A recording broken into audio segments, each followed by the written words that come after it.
Well, I gotta say, I'm really not getting whack job from this lady at all. I don't get whack job from her. What's whack job about her? She didn't buy your case. That's the only thing that's whack job about her. Area, and having looked at the photographs, it makes sense that we break for today. We'll start fresh with this tomorrow rather than showing these two folks now. So, thank you. So we are going to Boy, even end Bev for is today. super pink and shiny. She's hot. We are on track. We are definitely on track for finishing this case next week, partly because of staying all day tomorrow and some of the work we did today and on Tuesday when you all were here. So please follow the 3 instructions. Do not discuss this case with anyone. Don't do any independent research or investigation into the case. If you happen to see, hear, or read anything about the case, please disregard it and let us know. We'll see you tomorrow. Thank you. Sure, don't look on your chest, take all your belongings. All rise, jury out. I have to think this kind of helps if Karen decides not to testify because we think she's a whack job because Proctor said so, right? But Proctor called this lady a whack job, and she doesn't seem very whack job. Doctor, you can file out right after. Thank you. So doesn't that kind of help Karen? She's a perfectly normal, intelligent person, just like this lady. You may be seated. All right. Thank you. It does seem like the appropriate place to stop. Does anybody, so we're still in session? Does anybody need This me is who for I anything married. now? If we could just approach briefly, Okay. just regarding scheduling, Your Honor. Yeah. So we got to approach regarding scheduling again. I want to get back to I want to get back to her being unable to opine about the amount of force it would take to break a skull because she's not a physicist. I want to spend some time on that. So exactly what qualifications would be required to make that type of determination? And so then if you were going to evaluate what types of phenomena could generate those types of forces in order to consider what the causation of the injury could be, are you saying that's beyond your expertise? You as a medical doctor can't opine about that? Is that something that a biomechanical expert would be able to opine on? Why don't we go ahead and get the foundation for that other guy out of this witness who's already acknowledged her own limitations?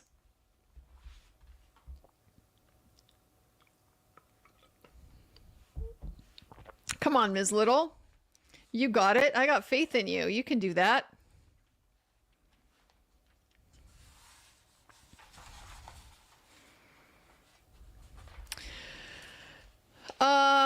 The bruising on the hands as a point to get IV access? No, he was in asystole the whole time. His heart wasn't beating. You already said, if the heart isn't pumping, those processes aren't happening. You're not getting the swelling and so forth.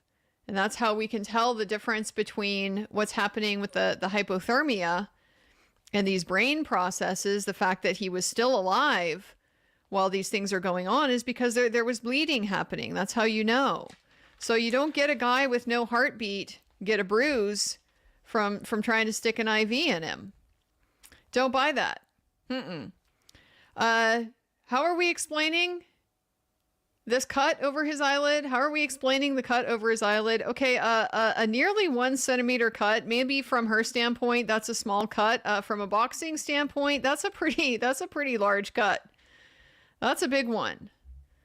Right on your eye. It's bleeding right in your eye. You have a hard time seeing. That's a cut. That's a cut that can stop a fight depending on where the location is. But she had it like right in the center of his eyelid like that. If they can't get that thing under control, yeah, that can stop the fight. That's a fairly big one. Never seen that in a fight?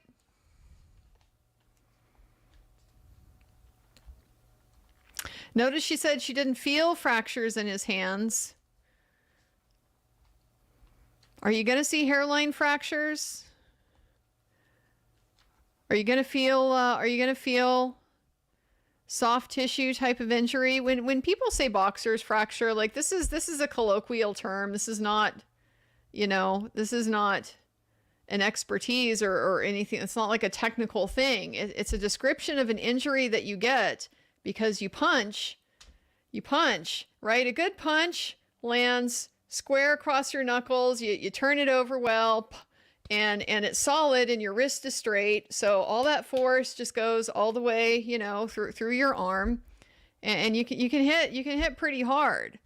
But when you hit it off, or like your wrist is, or something like that, then things go sideways. The force doesn't get transferred nicely. So yeah, you sprain your fingers, you injure. This boxer's fracture specifically is the outside of your hand towards your pinky side. And it's because you don't, you didn't turn it over. You like led with the wrong side or something like that, or you caught it at a bad angle. It's very common to do that with a bad hit, to get a hand injury on that part of your hand. And it doesn't have to be a fracture. Sometimes it's just you hurt your knuckle, Yes.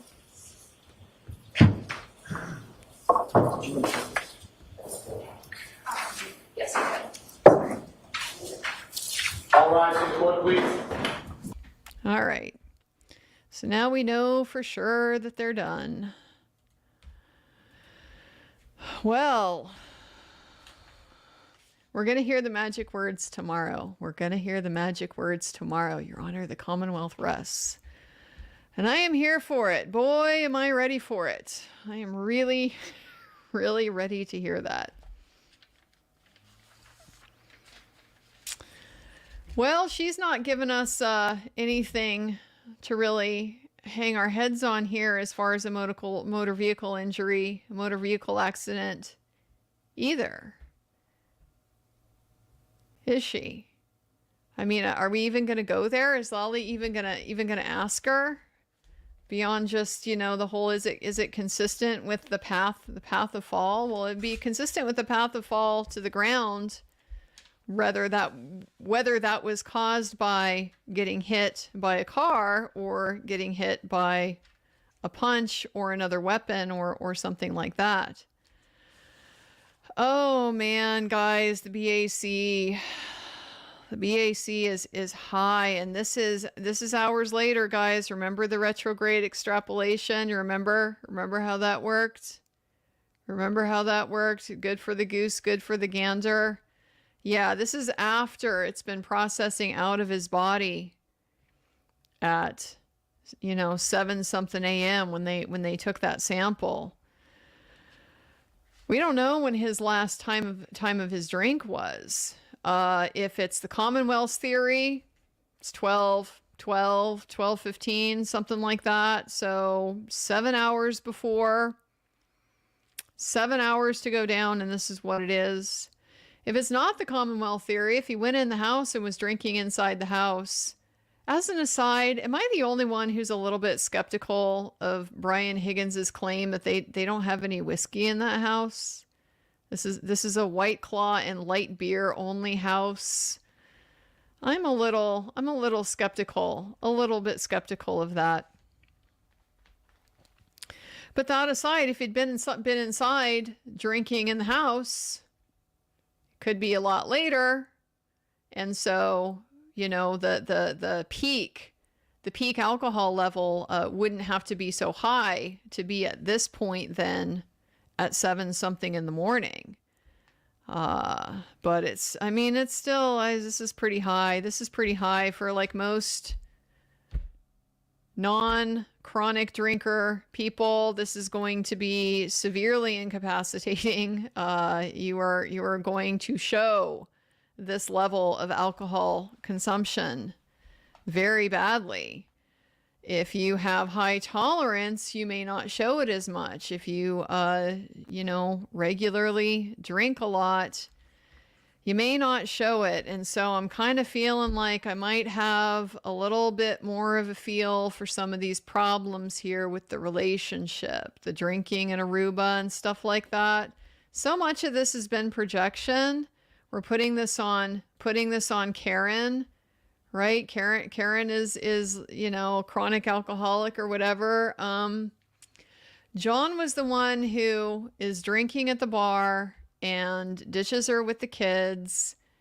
John is the one with the really, really, really high BAC here.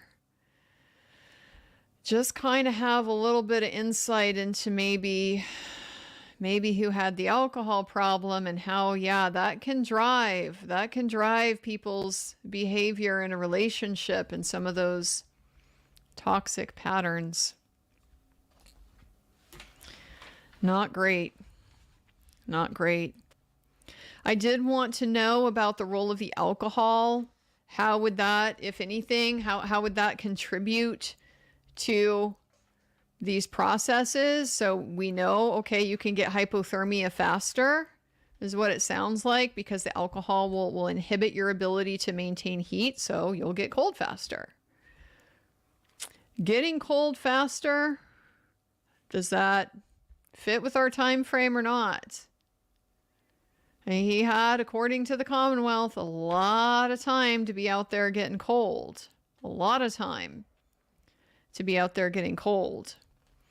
I'm just really concerned about the defense's ability to address some of these outstanding questions if they don't bring it up on cross with her, because we're really counting on being able to get in a lot of this stuff through the biomechanical expert that Judge Bev has already said, and it's medical stuff. Not going to let them opine about injury causation. That's medical stuff. Well, so is, injury process and disease process and stuff like that. That's medical stuff. Are they going to be able to talk about things like how fast would you get frostbite at whatever given temperature in whatever, given conditions? I'm not convinced she's going to let them go there. So I feel like they got to get there on cross with her. And I hope Miss Little is prepared for that. I really do. I really do. Big open question for me, the frostbite. I don't know how you're out there. I don't know how you're out there 6.5 hours and your nose is still good. You haven't lost the tip of your nose.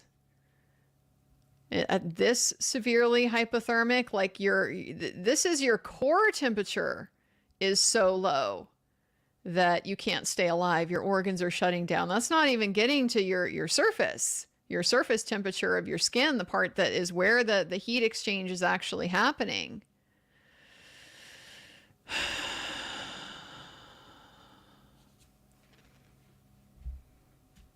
I would like to know more about that. It got very confusing with this whole constriction and dilation conversation that Lally took us into, because of course, as a matter of common sense, we know you're not getting frostbite because more blood is going to that area. The whole point is that the area is dying because it doesn't have blood flow. It's too cold. And either the blood is like you're freezing, your tissue is freezing, your body is water, right? 99 point whatever % water. And when water freezes, it expands. Then what does it do? It breaks cell walls, kills off tissue.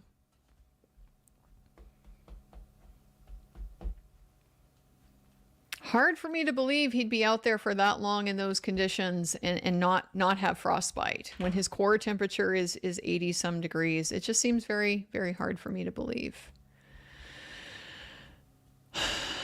And it just kind of adds to the whole problem of this time frame. I mean, that's been the story of today, really, is the problems with the Commonwealth's timeline. We already knew that they had problems, but today we get Karen back at the house at 12:36. 12:36. She's already back there. She left before 12:30. She left before 12:30. and they got people trying to say they see her outside at 12:45, and that's the explanation for these calls and texts and stuff like that. Nope. Timeline very critical for that health data. Very critical. That's their reason for disregarding the health data, the steps, the going up and down the stairs at 12:22, because of the timeline and the time of that GPS stamp. But if that's off, Weren't they conversing about how to get there too? Wasn't John talking with Jen on the phone? Wasn't that one of the answered phone calls? Seems like he would have put it into Waze before having that phone call, right? You wouldn't call and get directions and then put it in your nav. I wouldn't think. No, you would have tried to get the directions, and then maybe it was confusing and maybe you took the wrong turn. So then you call and you get them.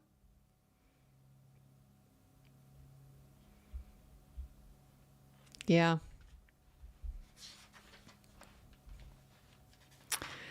I shouldn't be at the end of the Commonwealth's case with a whole lot of questions still. I really shouldn't.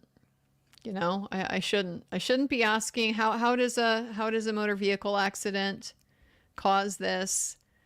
How does a motor vehicle accident within this time frame cause this?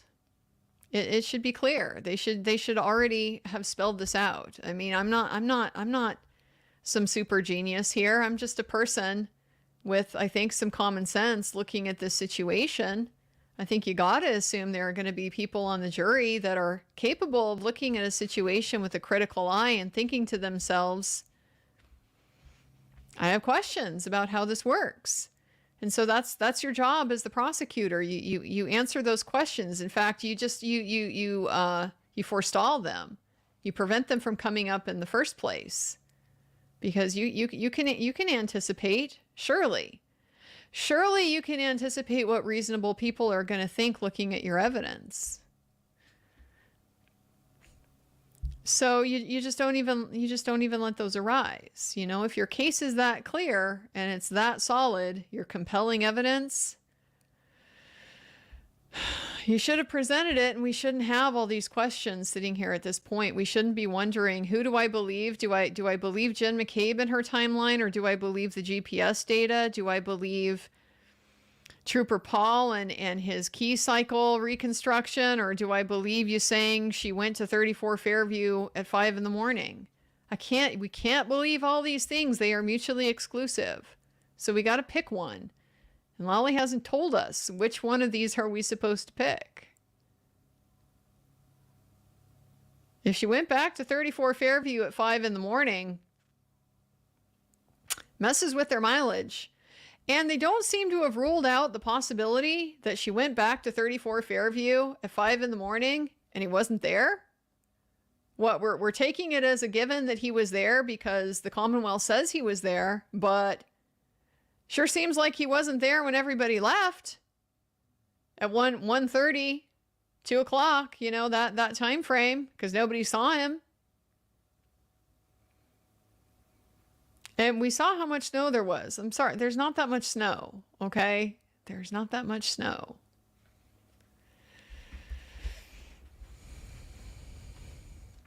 Really not looking good for the Commonwealth at this point. Just really not looking good. And, you know, before we've even gotten to anything affirmative from the defense, we still got all these questions that we shouldn't have to ask. That's your job. Your job is to answer them and give us those explanations before it even crosses my mind to ask it. Rhonda, Iowa girl, the messages were not nearly as bad as I had anticipated. No, they weren't bad at all. I hate you, John. That's the gotcha. I hate you, John. Who has not hated their partner at some point in time besides Jeff Burkhart? No, I'm kidding. it's just not a big deal. It's just not a big deal. I hate you. You're out there. Okay, I guess the thing that's weird is she's calling him a pervert. Well, I mean, why are we ruling out that maybe he is a little, if he's getting a little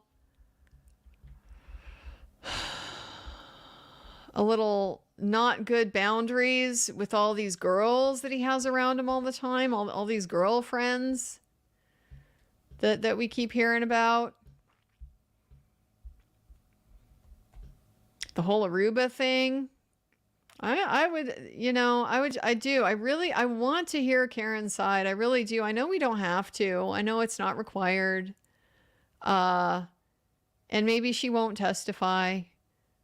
I'd love to get her side, even if she doesn't. Karen, write a book. Don't give it away. Don't give it away on like the interview circuit or whatever. That's not going to go anywhere. No. You cash in on it, girl. Write the book. Write the book. We'll buy it. I'll buy it. I really want to know her version. But yeah, I mean, if this was the whole big gotcha that the Commonwealth has been saving up this whole time, this proof of motive, no, that fell very flat. I don't get proof of motive for murder in that. John Beatty bot, did he flirt with one of the young female party guests in the driveway to engender voicemail wrath? Was his phone stationary because he dropped it on the way in? The dropping it on the way in, it's such a good idea. I really hadn't crossed my mind because yes, that would make sense why they're searching for the phone. That would make sense. He didn't have it on him. If he had it on him, you wouldn't have to be hunting for it. You would already know where it is. I mean, I can't rule out that he's in there with them. Realized he dropped his phone. They're trying to hunt for it. Maybe before any kind of conflict even happens. And it's not until after whatever happened and it got bad.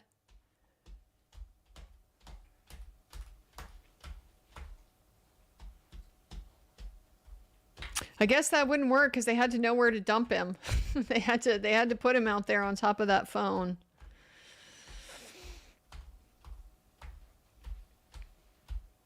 Yeah.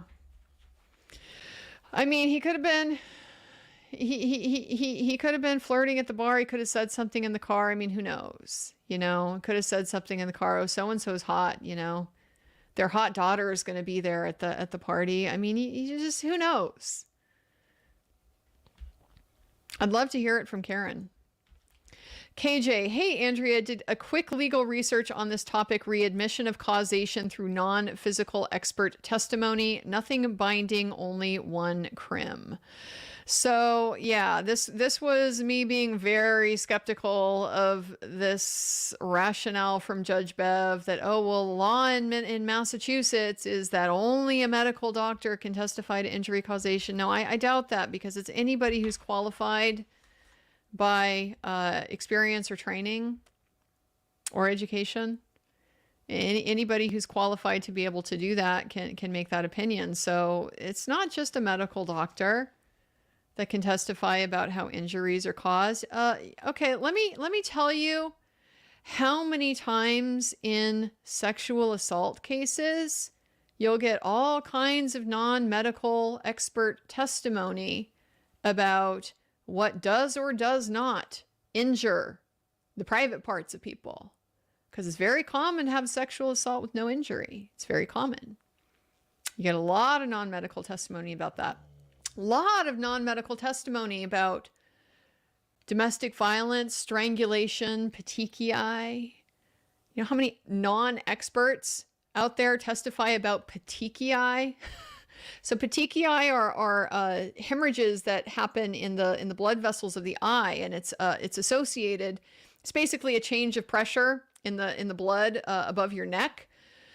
So what happens is you get strangled. It affects your blood's ability to drain back out of your head. So blood is coming into your head, more and more and more of it. It's increasing the blood pressure, and you'll get hemorrhaging in these small blood vessels.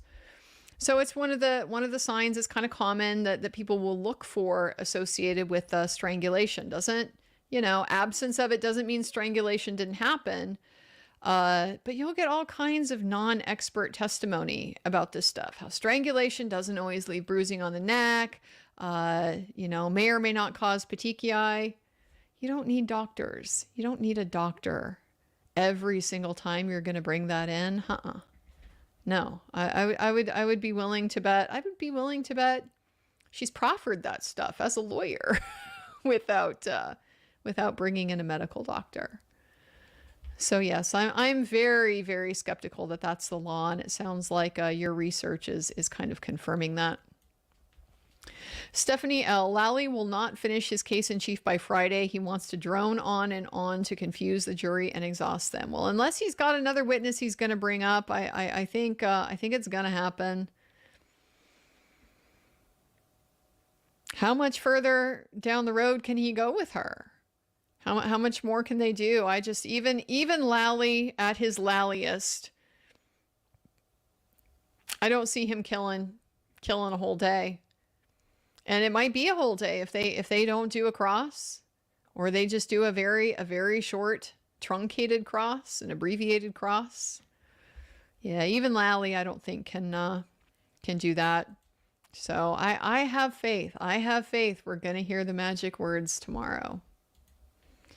Sentient dreamer, when the Commonwealth shows you who they are, believe them. Yeah, 100%. This is, well, just on so many levels here, right? To me, this is getting me back to the whole, that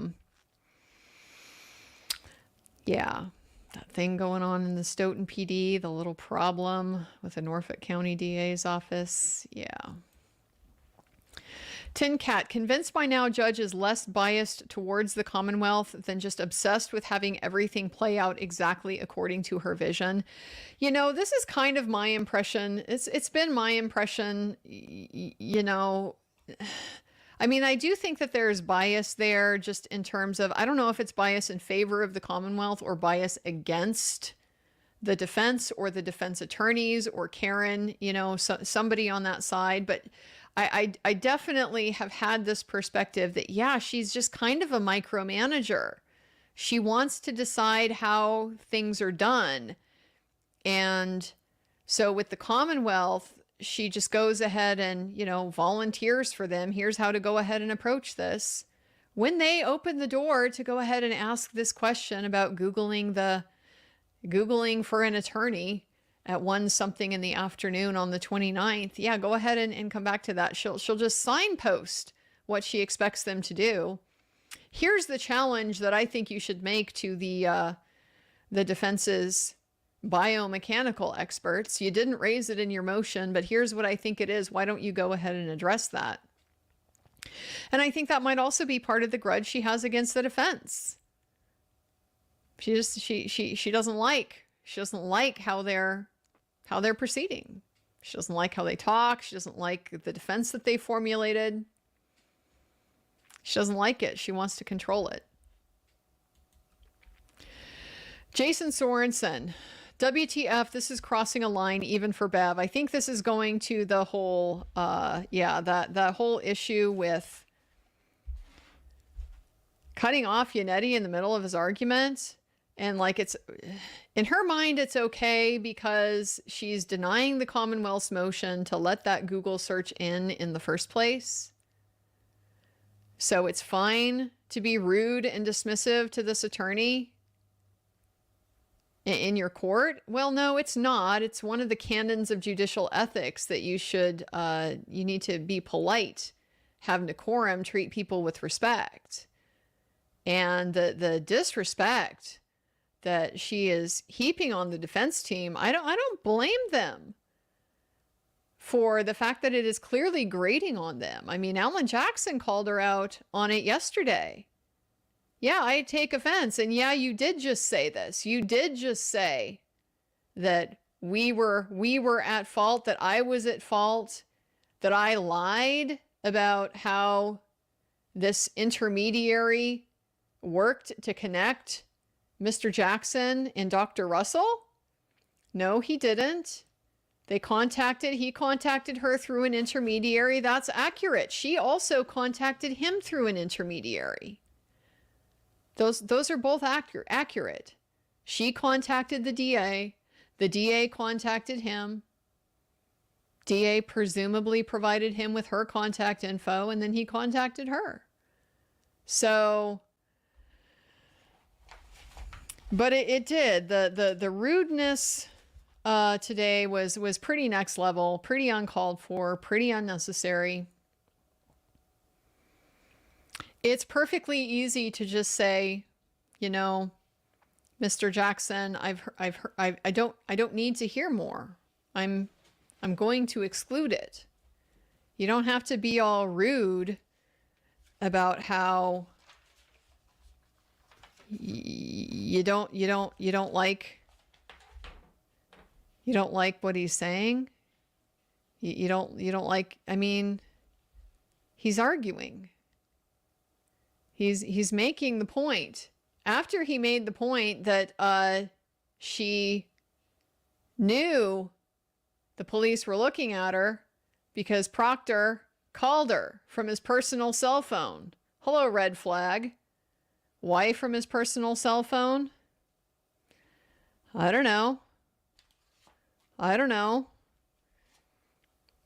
Don't think I'd be calling potential suspects on my personal cell phone if I were a law enforcement officer. Isn't the whole OPSEC supposed to be a thing? Operational security. You keep your private stuff away because these are such dangerous people.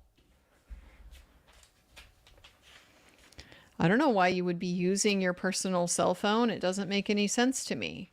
But he's pointing out she knows she's under suspicion. She knows they're coming to talk to her.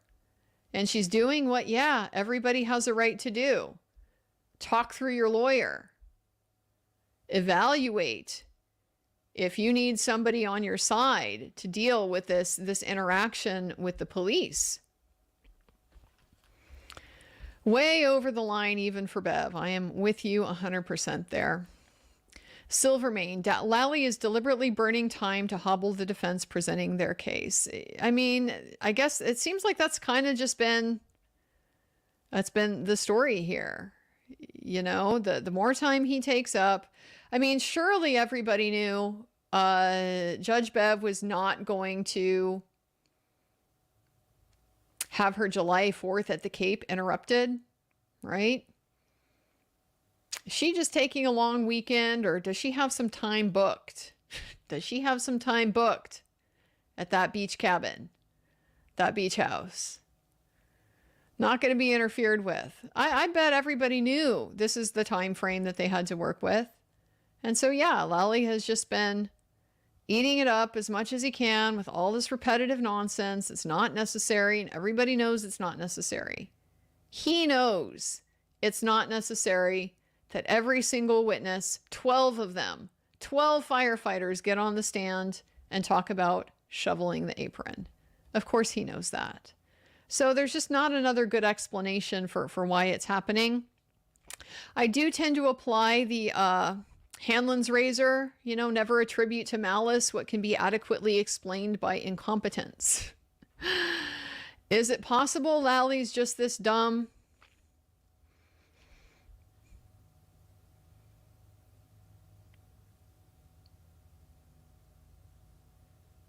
Hard to believe. Just very hard to believe.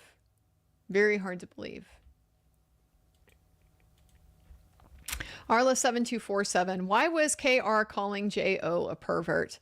Yeah, I mean, that's I guess the weirdest thing out of these messages that I got. All I can really say is that's she's calling him that because that's some kind of a trigger for her. I don't know. I don't want to get into their personal life and what kind of problems they might have had there. What kind of things he might have wanted from her or something. What kind of conflict they might have had over, what's available and what's not in the bedroom.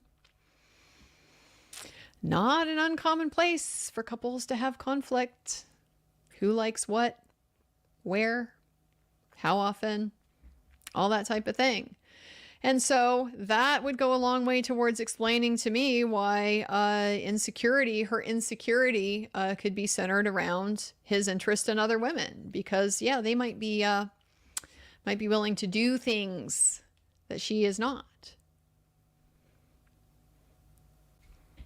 Totally hypothetical. I have no proof and I don't want to know. Honestly, I really don't want to know. But that's just a possible explanation I can come up with there for why that would be kind of her go-to, her insult, her attack that she uses with him.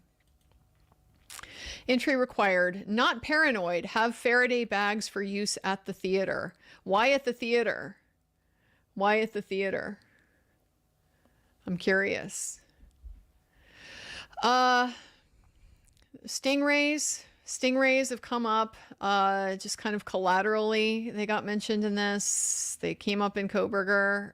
I've seen it, run through the chat a few times. Yeah, law enforcement officers can have stingrays they use to track your location. It's not legal, but there's really no way to find out that they're doing it unless they decide to disclose it. And so a stingray is basically like a fake cell tower. It'll connect with your phone and convince your phone that it's the cell tower. So then your phone will communicate with the stingray instead of with the tower.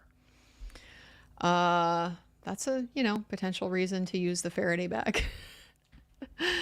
But the problem with having a Faraday bag is it means you don't have, I get it. I think I get it because it means you don't have any signal, right? You can't be using the phone to connect to the Wi-Fi or to the, even just the cell data or whatever. So you can't be sitting there messing around with your phone or getting the phone calls or whatever at the theater.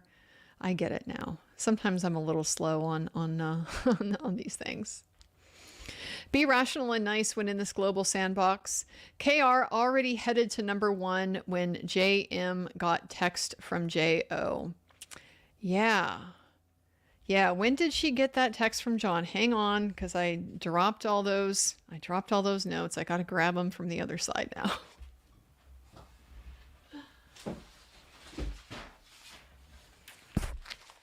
Okay.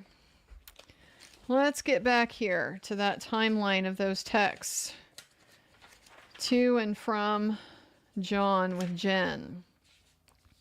So they went through it. They went through it on direct. And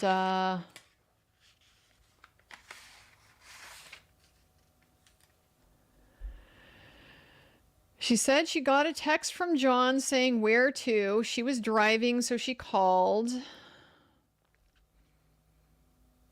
He called back a second time, but she didn't specify when, and she told him go past Bella's Street.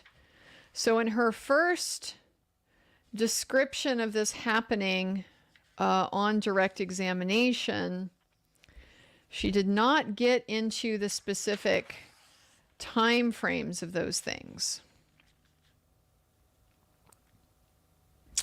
So John said where to at 12:14. That seems consistent with he's looking for directions. When did we just hear that he put it in Waze? Let's go check. What did Mr. Guarino tell us?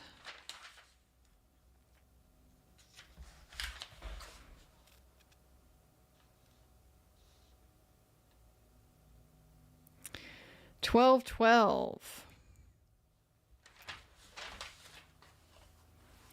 12:12. So that would be consistent with a little bit of a time discrepancy.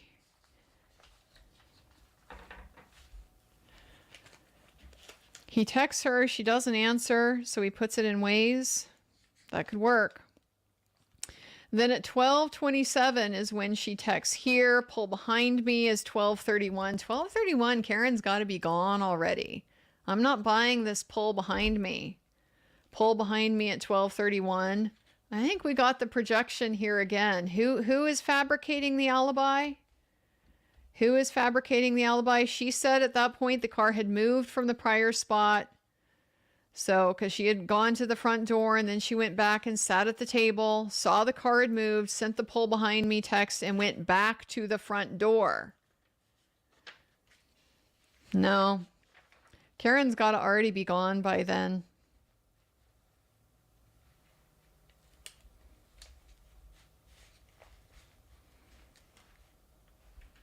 Then the where are you? Hello, hello. And then please answer at 4:59 the next morning, those ones that they had to recover.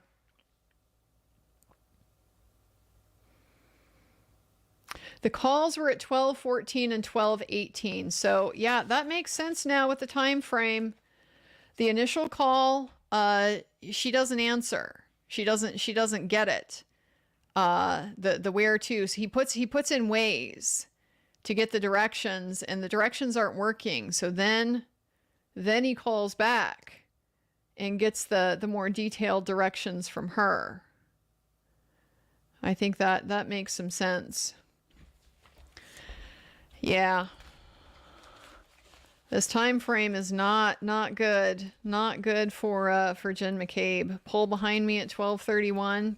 She's already back at Meadows at 12:36. She had to be on the road. Solo Yellow, 85 years into trial, still don't know what the hell happened. Yeah, that's the rest of us. We should know. We shouldn't have these many questions. Questions equal reasonable doubt. There's some very simple math that even Mr. Lally should be able to do. Questions equal reasonable doubt. The more questions I have, the more doubt I have that you've proven that she murdered him. It's really that simple.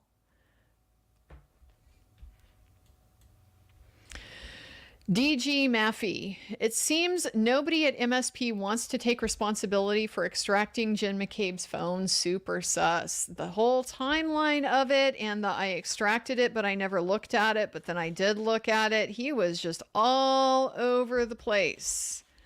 All over the place with that testimony. I do not understand how he got data from the phone on January 31st. He was very insistent on getting that out, denying Mr. Jackson's assertion that they didn't look in the phone. They didn't get anything from the phone until much later. No, insisted they had data on January 31st. How did you get that data if you didn't have the passcode? How did you open the phone? How did you extract the phone? How did you do that?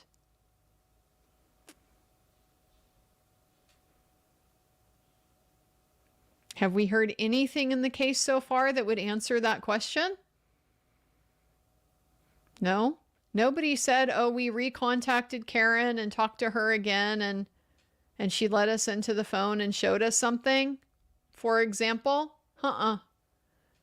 No, we haven't heard anything remotely like that. So how did you get data out of the phone on January 31st if the whole reason you ostensibly had to wait to August is because you had to crack it?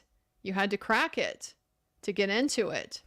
Then how did you get into it 7 months before?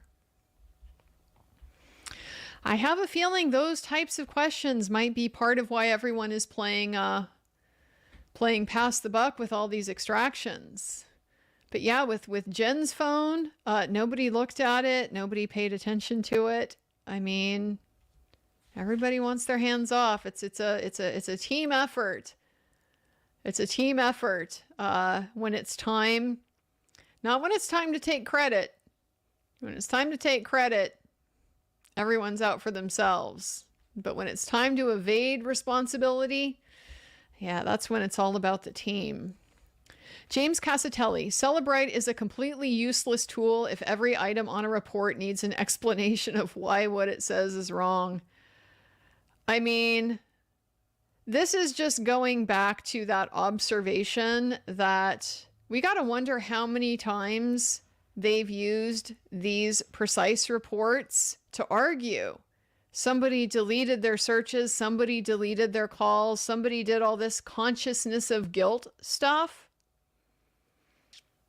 and didn't volunteer all of these concerns that they have now about how that's not accurate. You can't actually say that. Really have to wonder. Sammy K, thanks for your wonderful analysis and commentary, Andrea. I understand why the defense wants to highlight Trooper's lack of experience, but is there any benefit to not making it come across as belittling? I just feel bad. He did kind of come hard at Trooper Guarino, especially just right out the gate, right, with this you're not qualified angle. And yeah, there's a lot of ways you can handle a cross, a lot of ways to take different approaches that you can take with it. I have suggested before that Yannetti does seem to me to be kind of a one gear sort of guy.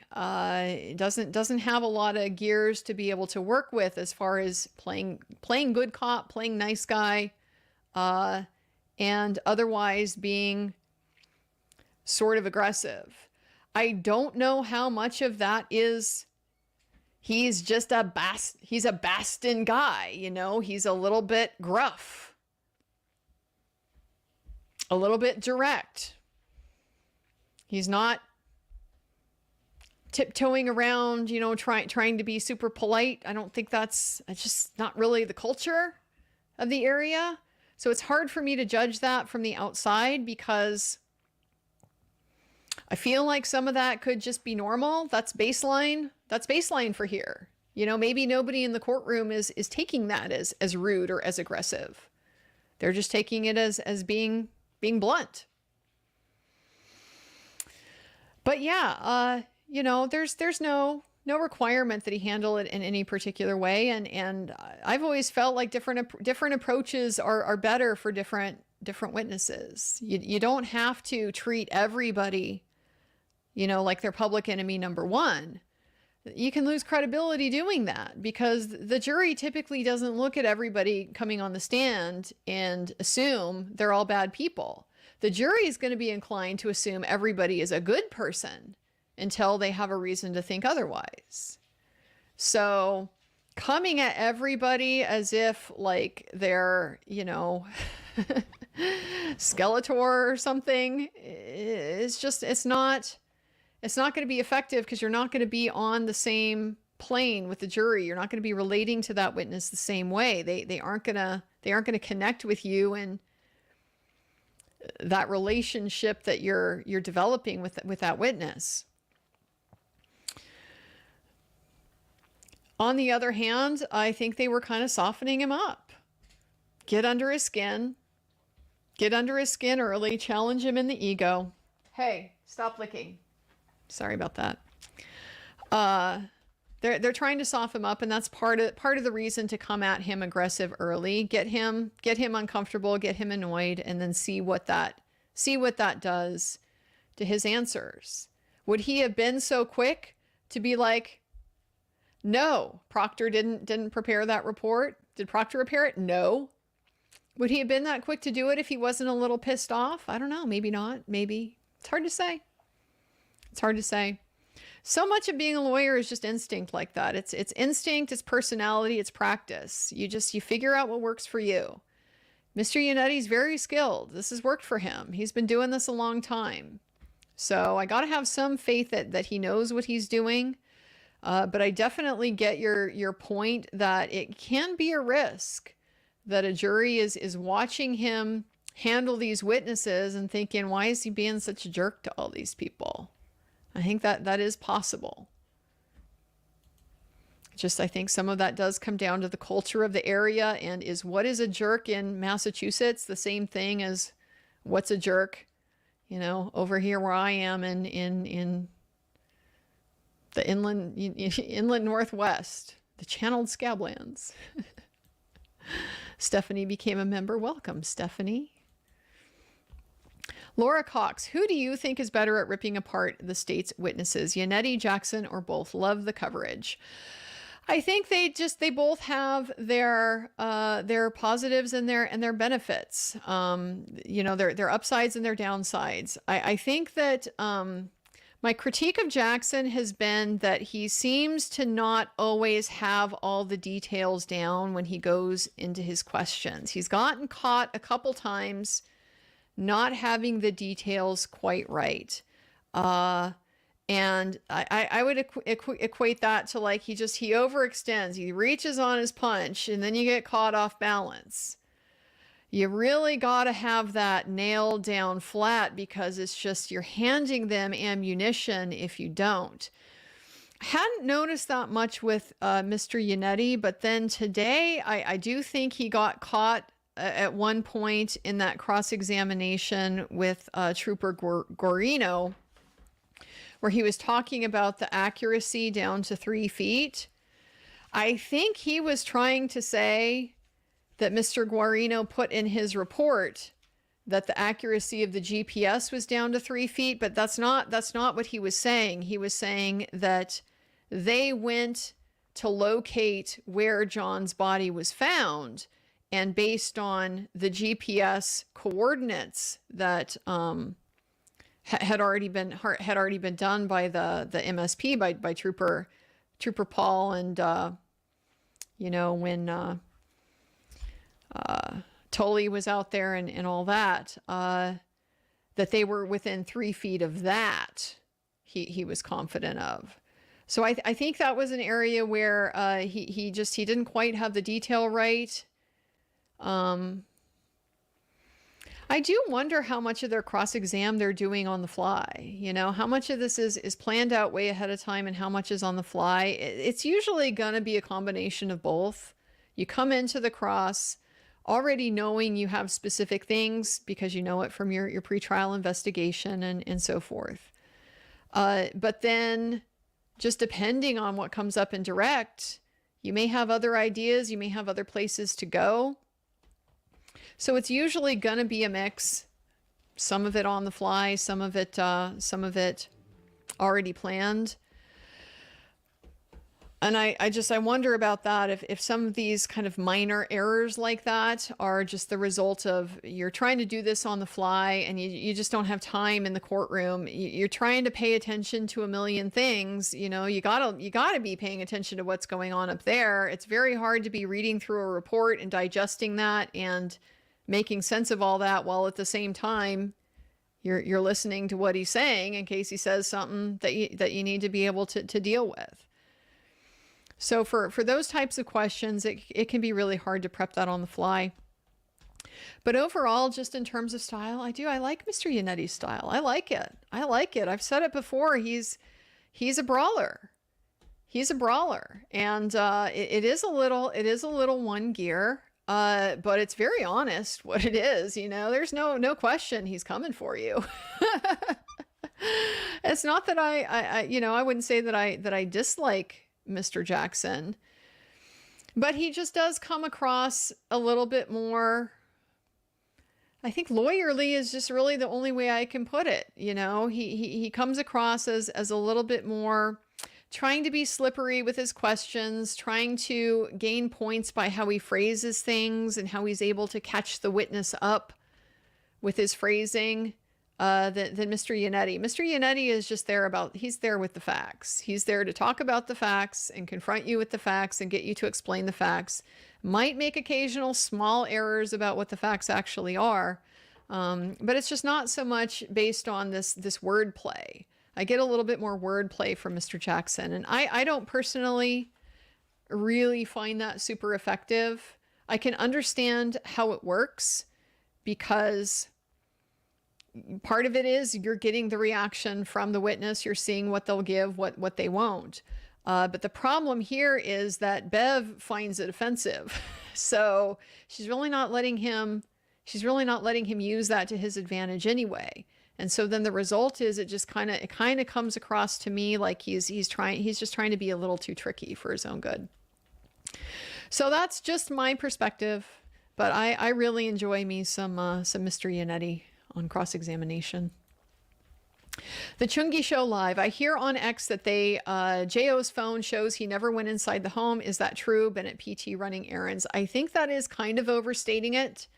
In terms of, is there a data point, a coordinate that has come out that places him inside the house? No, there's not. But the problem is that the coordinates that they have established have a very large margin of error. And you know, some of those include the house, and then they stop looking. We didn't see anything of what the margin of error is for these coordinates after 12:25 in the morning. So if John walked inside the house at 12:26 and Karen drove away and went back to Meadows, none of that is captured in what we saw.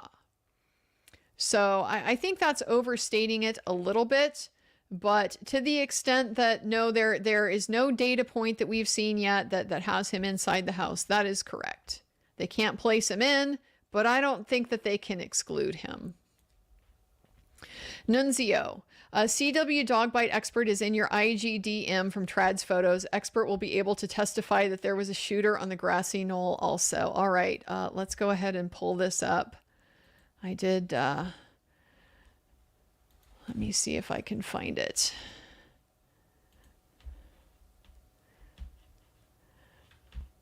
I gotta get into my Instagram here. Where is my account here? No, I don't want Heidi's account. I love Heidi. But that's not what I'm looking for right here. That's why I'm not logged in. Okay. Plan B, abort. Let's see if I can pull this up here. Here we go. There it is. There's the expert. That's a good one. I like it. Oh, and we just happen to be on Heidi Elkington's Instagram right now. Go check her out, by the way. She's the one that does all my fish logos, everything like that. She's an amazing, amazing artist, and she is super badass. This girl has been beating my ass around a boxing ring for many, many years now, and I probably have 50 pounds on her. She is tough. She is one tough girl. Jim Green, forgive my sarcasm. I recommend the Commonwealth include a lesser charge of KR being mean to her boyfriend through a voicemail. This has been established. I'm not aware if this is a criminal charge in Massachusetts. It probably is among this particular set, right? It may not be an actual crime, but it is certainly a social grounds for exile and banishment. Being mean to her boyfriend via voicemail.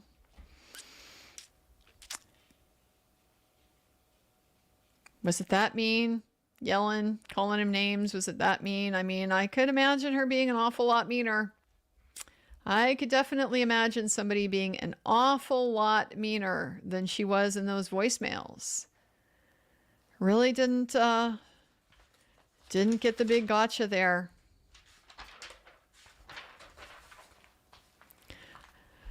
She's mad about being alone with the kids. I'm with them. You're a pervert. I'm going home. You're using me.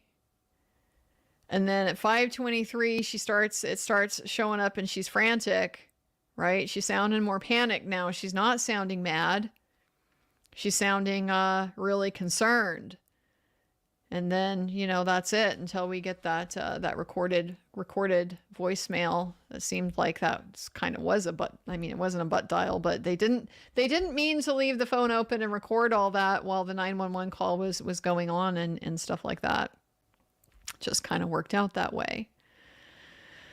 But yeah, seems like that could have been a lot meaner. I hate you.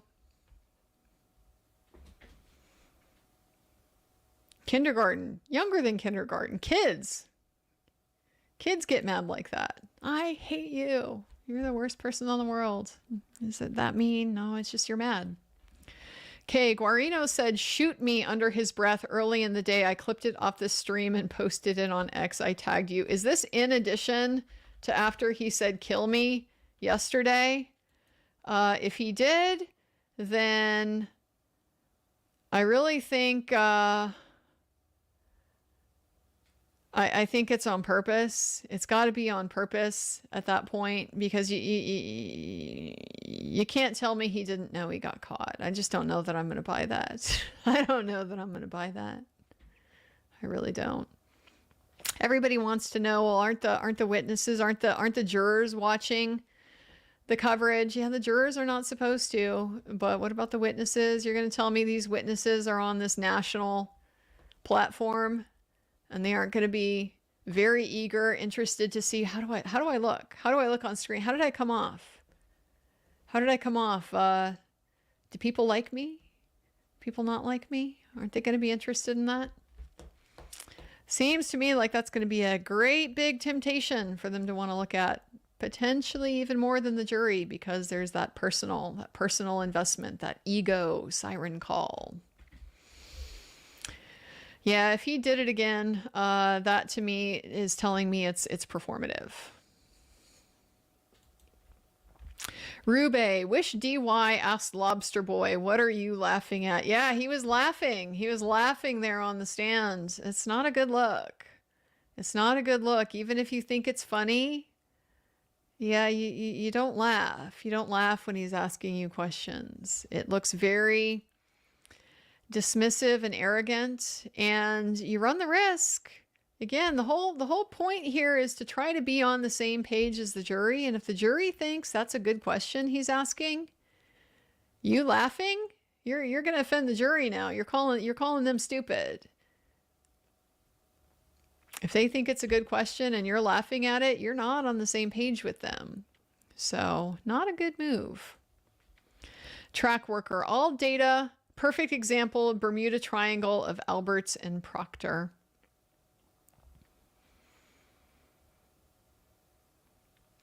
So quick.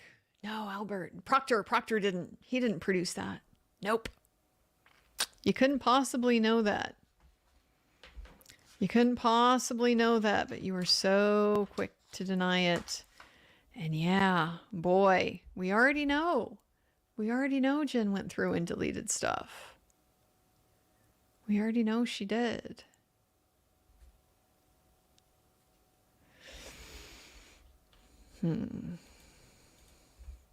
Charles Argo, what if John dropped his phone outside when he arrived and then went in the house? So far, nobody has said exactly where the phone was found. The only person who has said exactly where the phone was found was Carrie Roberts, who said it was under him. It was underneath his body. So to the extent we know where John was, you know, we can put his phone, there.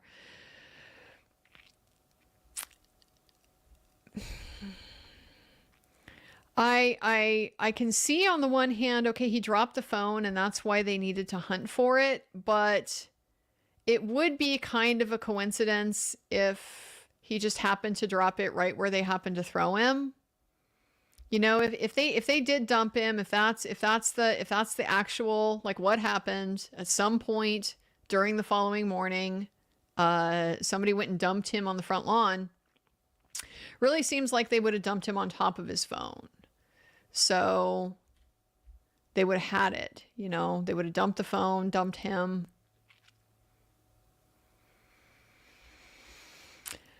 But that's putting all the faith in Carrie Roberts' testimony that that's where the phone was. Nobody has really wanted to challenge Carrie Roberts. Oh, she seems very, very credible, very believable. I mean, yes, I don't know that we necessarily got motive to fabricate from her, but we got a lot of details that were not accurate. We know her account is not accurate. There can be a lot of reasons why somebody's account is not accurate. You know, lying is one explanation, but just misremembering is another. We know that she is inaccurate because she was remembering things like seeing the grass under his body. We know you didn't. We got photographs of the scene. That did not happen. That did not happen. She was another one who remembered, oh yeah, when we were first going in the house at One Meadows Ave, Karen stopped to show us the broken taillight. Wasn't there. We watched the video. She, unlike Jen McCabe, had the presence and the insight to recognize, yes, that's not what we see on the camera, so I must have been wrong about that. Jen didn't say a word. She just sat there as if that video had corroborated what she just said. What a difference. What a difference. So we already know she's not accurate. But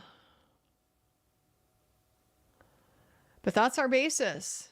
That's what we have, because nobody else could confirm that. It seems very strange to me that you wouldn't have the first responders, who were the ones that you know, lifted him up, got him into the ambulance, you know, first onto the stretcher and then the stretcher into the ambulance, that they would not have found the phone right then. Like, why is a civilian the one who is finding the phone? That whole story, I don't like it. I really don't. It doesn't make a lot of sense to me. Because if they didn't find the phone there in the yard underneath John's body, then where was it the whole time? How did it get to Canton PD? Who had it? Opens a whole lot of questions. So,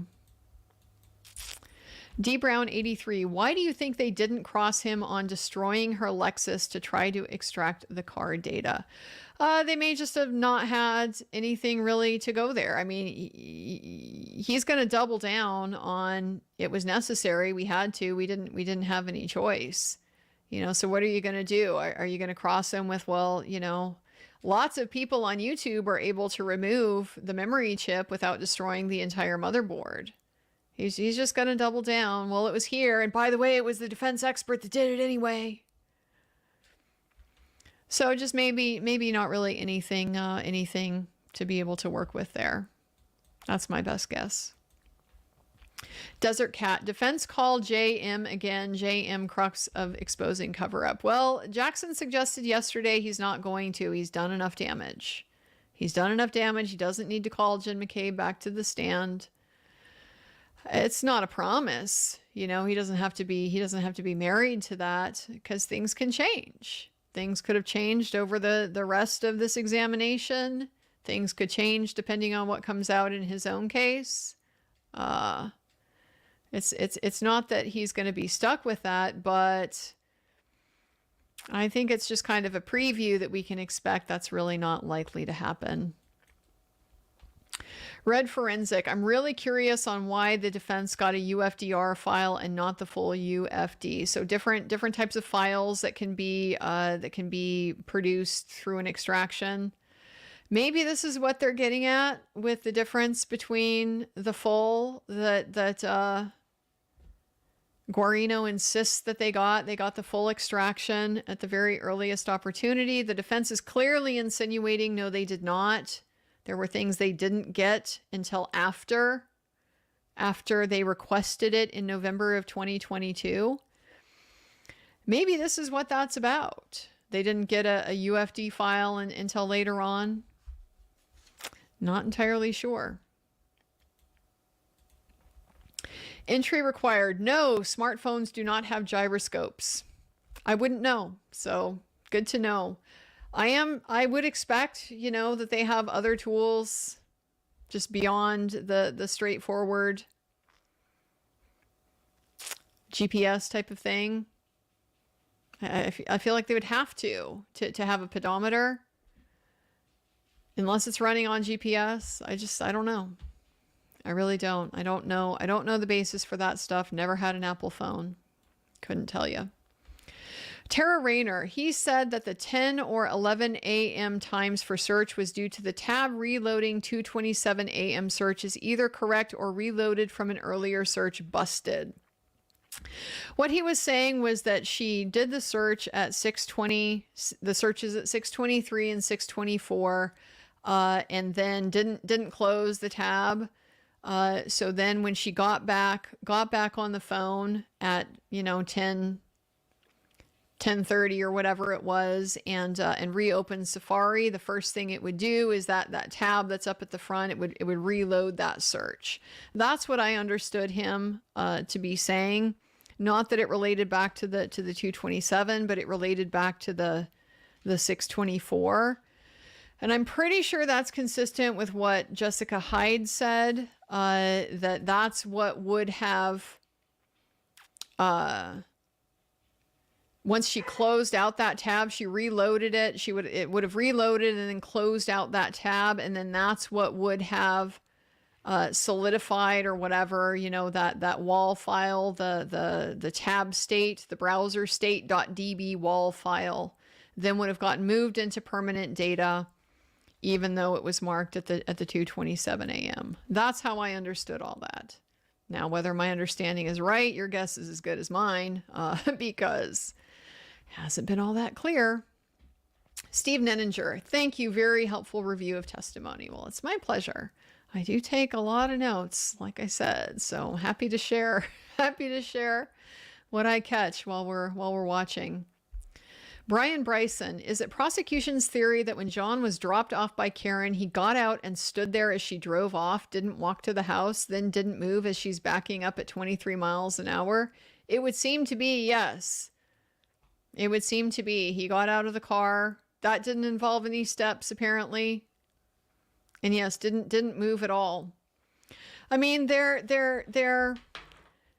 theory is that the health data isn't accurate. You can't rely on it for anything. And maybe they're right, maybe they're not. I don't know.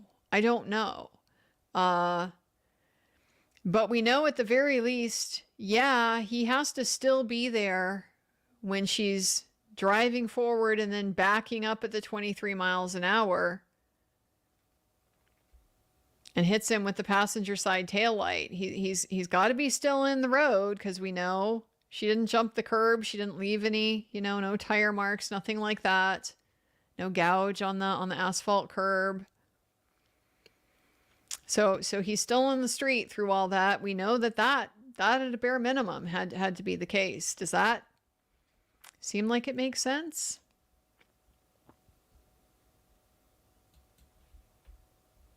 I mean, maybe if he's checking his phone or something. I just don't know. Sky is a neighborhood. Think Commonwealth has 2 Emmys testifying, not sure why. Well, now we know, because one of them was the neuropathologist. She was the neuropathologist, the specialist who was just there to look at his brain and tell us that he had all kinds of injuries all over this brain, and they were caused by trauma. And that's really all we got out of that. So not really meaningful. I mean, it ruled out that he didn't have an accidental, an inadvertent sudden stroke in the front lawn. Okay, we ruled that out. He had a messed up, very injured brain. Rudoka, adding to the dropped phone theory, McAlberts find the phone eventually, and that's where they place his body. The phone didn't end up under J.O. J.O. ended up on top of the phone. Yeah, that's a possibility. That's a possibility. Were they still calling him? Was anybody still calling him later in the morning? I just had it up. Her last call to him was...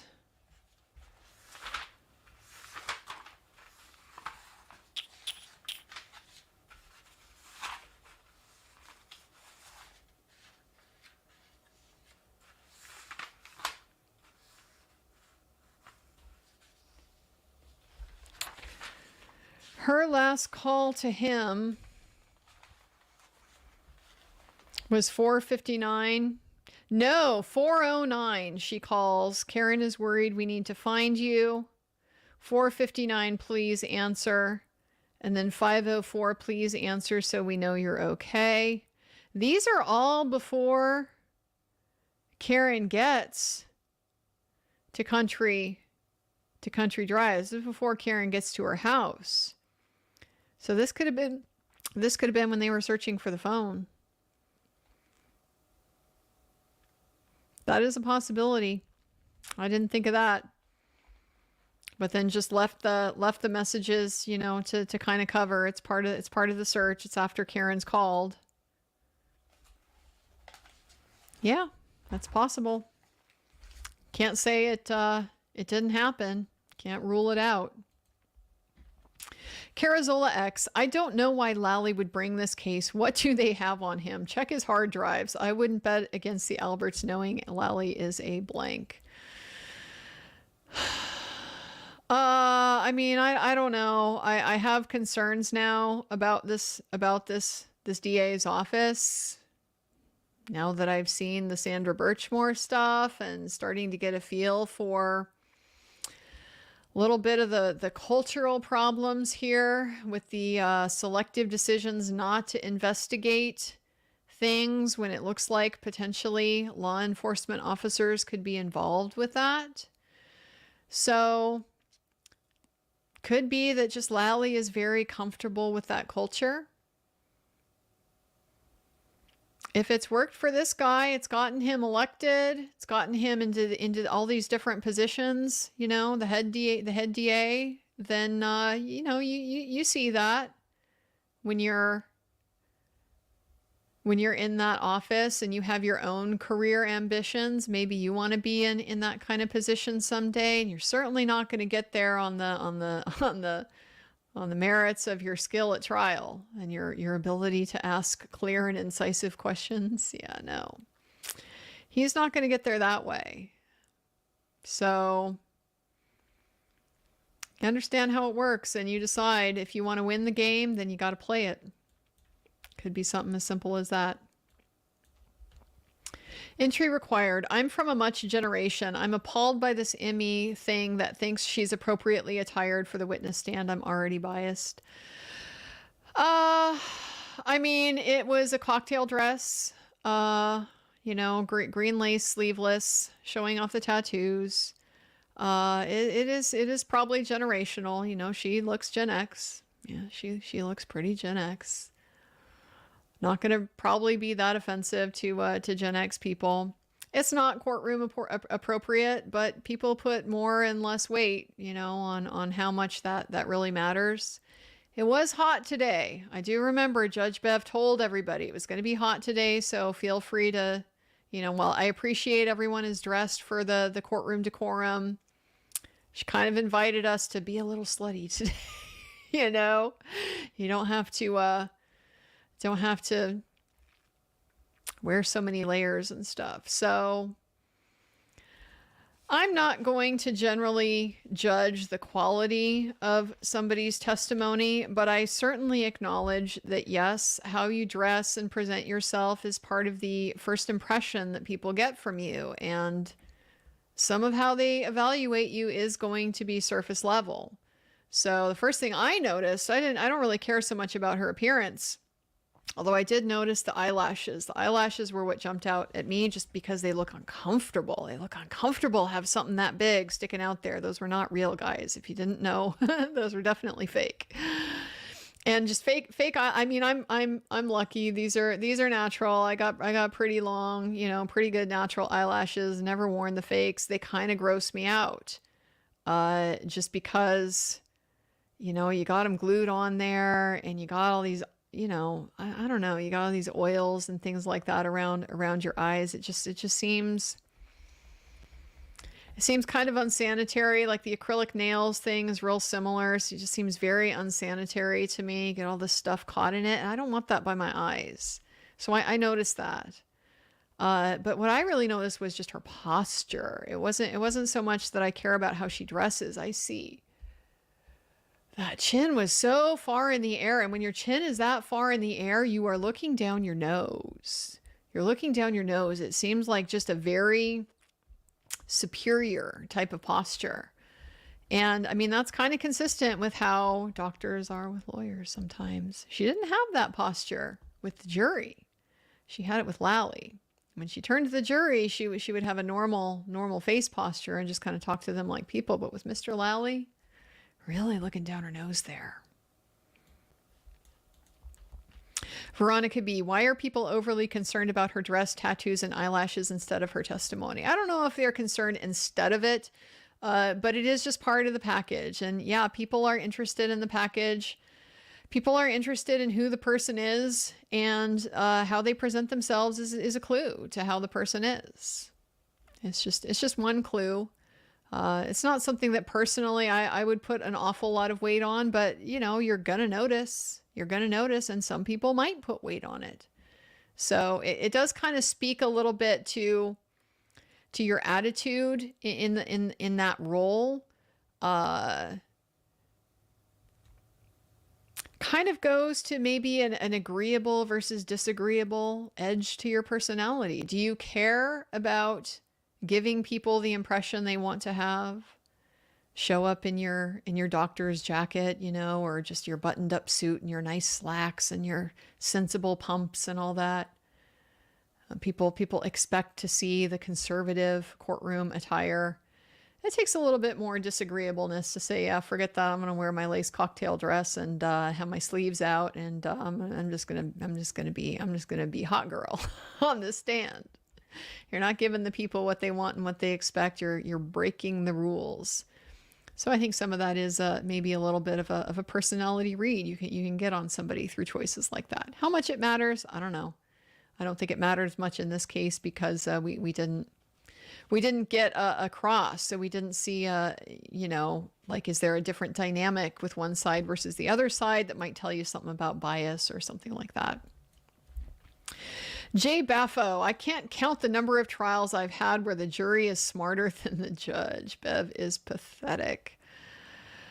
She just is so set in her ways and how she wants this trial to be. The attitude towards Mr. Yannetti, that's really the standout for today. It was just so unnecessary, so uncalled for. You did not need to be so rude to him. It was just completely unnecessary. And especially when you contrasted that with this sucking up to the Commonwealth. I appreciate you bringing it up ahead of time, and I appreciate you proposing a strong limiting instruction. To then turn around with Yannetti, then you're gonna stop, you know. Then you're done. Just cut him off mid-argument. Don't appreciate what he's had to say. You made that very clear.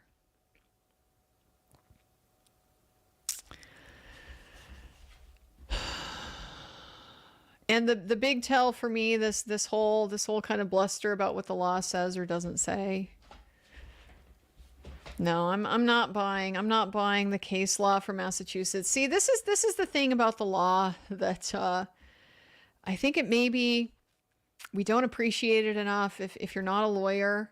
The law is not what people think in their heads, okay? Judge Bev is not deciding what the law is because of what she thinks it is or whatever. The law is written down in a book somewhere. The law is a textual thing. It exists somewhere where it can be looked up and cited. There's sources of authority, whether that is because a court decided something somewhere and published their decision that is now binding on you, or a legislature passed a statute that is also published somewhere that, you know, is binding on you. You have to follow it. The judge is not some diviner of law here on the bench. The judge is a research technician. The judge is like a high-tech librarian. They're there to go and look at what is written, find it, and apply it. So the law is this, the law is that. I mean, yes, that can be shorthand for things, but any lawyer who's making a claim about what the law is, they can cite to it. It's not just, well, this is what it is because I think it is, or I say it is. They can cite to it. And then the quality of what they cite gives you insight into whether this is good law or bad law. a lawyer who is making a really strong position, and they're like, well, what's your cite for that? And they're like, well, ER 403. This is the more probative than prejudicial balancing test. Not a very good source. Not a very good source to just go to the general rule. You know, if you have a specific case where it applied the rule to these particular facts, that's going to be a more persuasive set of law, because that means the constraints on the judge are already out there. That discretion has already been exercised in a way that's binding. So that's a big tell for me with the judge. You know, she has a lot of this bluster about what the law is, and a lot of times the law is not what she says. I mean, I keep calling it out, what she said with the third-party defense. And, well, within my discretion to exclude this. Well, that's really not what the case law says. The case law says you have to give a lot of deference to the right to present a defense. So, but it's like she needs to justify ruling for the defense, like it's so distasteful to her that she has to kind of convince herself and the rest of the world that she just has to. It's not her fault. It's what the law says. James Brown with the super chat. Thank you so much. Entry required, not dazzled by Stonebridge's knowledge of anatomy. A lot of big words. A lot of big words that she gave us that had to be spelled out. At some point, they just kind of gave up. She kept using the big words, and they just kind of stopped having her spell them. But had to spell the subarachnoid hemorrhage and the leptomeninges and that type of thing. Bilateral unchi. Did she call them unchi? I think she did. Bilateral unchi. I would say unci if it's UNCI. That's how I would understand the Latin, but that's conventional Latin and not church Latin. I think church Latin would be unchi, but we're not in a church here. Anyway. I mean, I don't know.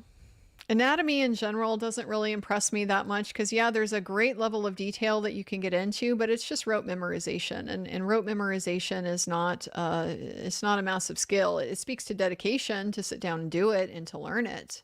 But as far as, you know, there's no like intellectual processing involved to be able to spit out anatomical terms. So in that sense, it doesn't impress me either. James Brown with another super chat. Thank you so much, sir. Entry required. Tomorrow is a full day. Is it also toga attire day? Maybe it's toga Friday. Is that what we're going to get? I don't know what the forecast is for tomorrow in Massachusetts. But yeah, I do imagine, I saw people in the chat were saying it's like 95, 96 degrees. Yeah, I imagine that's pretty unbearable because it is more humid over there generally than it is over here. We have a very, very dry, arid climate. I mean, it's desiccating how dry it is. That's the biggest problem I have with my bonsai trees in the summer is not the heat. The heat isn't great. But you can keep the trees in the shade and stuff like that. No, it's the wind, because the wind will pick up and it doesn't take very much at all. All this wind moving across the leaves, and it's hot and it will just dry them out. Just like that. You can go from a very healthy tree to a very dead tree in a really short period of time this time of year. So I'm okay with that type of thing. I really do. I really am. Like, I think that basic human needs should maybe take priority over courtroom decorum. You should not have to wear a wool suit in the courtroom if it's 100 billion degrees. I give the men exemptions for this too. It's fine. I don't necessarily want you in there in shorts.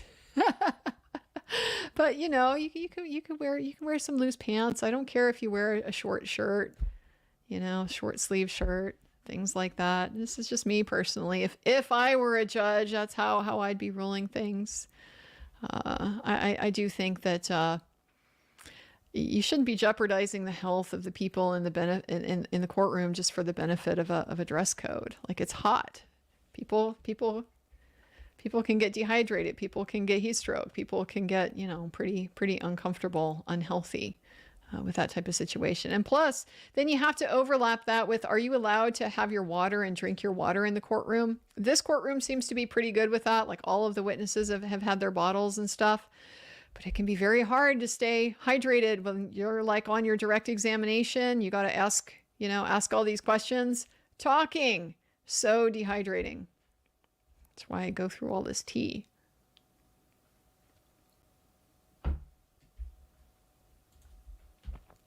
DG Maffey, the state calls the whack job ME, Your Honor. Yeah, didn't come up. Hasn't come up yet. Really not getting a whack job read myself. So I guess that tells us something about Proctor's veracity. That's his descriptor. I'm not getting it. Rhonda, Iowa girl. She said the damage was on his left side. Their accident reconstruction guy said he was hit on the right side. She said, at least last I picked it up, it was he had left temporal subarachnoid hemorrhages. So she had him on the right side in the front, the left side in the temporal, also the right side in the temporal, then the bilateral in the unchi, which bilateral would be both sides, down there at the base by the brainstem. That seemed to have more to do with swelling than it did with any kind of, acute movement, impact, anything like that. But yes, she did have that subarachnoid hemorrhage on both the right and left sides of his brain. And so what that suggests to me is bouncing. That suggests to me bouncing around. And yeah, that can be consistent with getting hit. That can be consistent with falling and having it. She said the laceration was on the back of his head towards the right-hand side. So, yes, I could see you land like that. Here's where your brain goes. Your brain goes up towards your left temple. So, bouncing around. That's kind of what I would expect to see from an impact brain injury like that. Scorpid Black Dragon, does the testimony support fight boxing injuries? Well, she said no. Scordi-Bello said no. Significant or no, major. Forget exactly what word she used. See if I can find it in my notes here. No major signs of a significant altercation. And she discounted the bruising in the hands, which I don't buy. A central pinpoint mark on the right. He doesn't have a pulse when they're putting IVs in him. He doesn't have a pulse. That did not cause him to bruise. What I'm thinking is something, if there's a pinpoint, these can be grabs. It doesn't have to be the boxer's fracture. That's just kind of what it looks like. But when people are wrestling and trying to take down, or just, you don't have, I use boxing because that's what I know. That's what I'm familiar with as far as punching and things like that. But boxing is not a real world scenario. Like you have, your hands wrapped in gloves on and stuff. This is presumably not that. Okay. I seriously doubt that they went and laced up, before whatever happened here. So this is a bare hand. This is a bare hand fight. And so, yeah, I would expect you'd be grabbing the other guy's hand. That's maybe a pinpoint, you grab it here, but that's where your main point of pressure is, something like that. She said no breaks in his nails, didn't feel any fractures in his hands. That was her reason for saying no signs of a significant altercation. But why are we ignoring the cut on his eyelid and the cut on his nose? 2 cuts, 2 abrasions on his nose. Where did those come from? So if you're asking me as a non-medical person who just has watched boxing for a long time and been in the ring and stuff like that, yes, this seems to be consistent with a fight. You get hit, you get injured, you fall down, especially if you're really super drunk. You might get hit and fall down and crack your head because because your reaction time is bad. When you're really drunk, you have poor reaction. So you don't realize you're falling to be able to kind of, brace yourself. So boom, your head goes back and you slam against the ground. And yeah, that'll mess you up. God, I remember one time when I went snowboarding. I went snowboarding at Crystal Mountain, and it's over by Tacoma, over there on the west side. And it was icy. It was a very icy day, not good snow quality. The Cascade snow in general can just be not awesome. Cascade cement, they call it for a reason, but they hadn't had any fresh snow for a while. It was just so compacted, so icy, and I was coming down, and I just caught my back edge, and boom, before I even knew it, I was on the ground, head slamming into the ground. I got a helmet on, I've gone down so many times and not hit my head, because you just it's coming, you can address, it's like natural. Your instinct is to protect your head. But that time, no, it just happened so fast. There was no way for me to stop it. Oh man, did I see stars? That rang my bell. That really rang my bell, going down like that. So yeah, I can see how if you don't have a you don't have a helmet on, and you're going down on concrete or something like that. Yeah, definitely. I can see how that can mess up your brain and your skull hardcore. Dick Schwartz, Lally learned from the destruction of Trooper Paul, so now he has her show. She knows what her expert field is about. Well, except for that she can't talk about physics. I want that exploited. If she can't talk about physics, we know somebody who can. And so I really want them to exploit that. Invite her to tell us how these types of reconstructions require expertise that is different from what you have. Expertise in physics, and particularly maybe how that relates to the human body, how the human body moves and responds and things like that. Yeah, I'd like to get that from her, because I kind of get the feeling she doesn't want to be that expert anyway. She doesn't want to be that person answering those types of questions.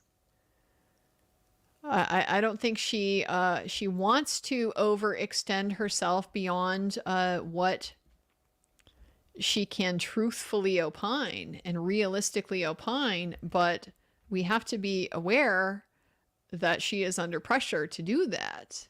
She is under pressure to form opinions that will be consistent with the Commonwealth's theory of the case. So I get the impression she doesn't want to be in that position. How much force it would be required to break the skull. She's not even going to go there, let alone what sorts of activities could produce that kind of force in order for that to happen. James Brown with another super chat. Thank you, sir. You're on a roll today.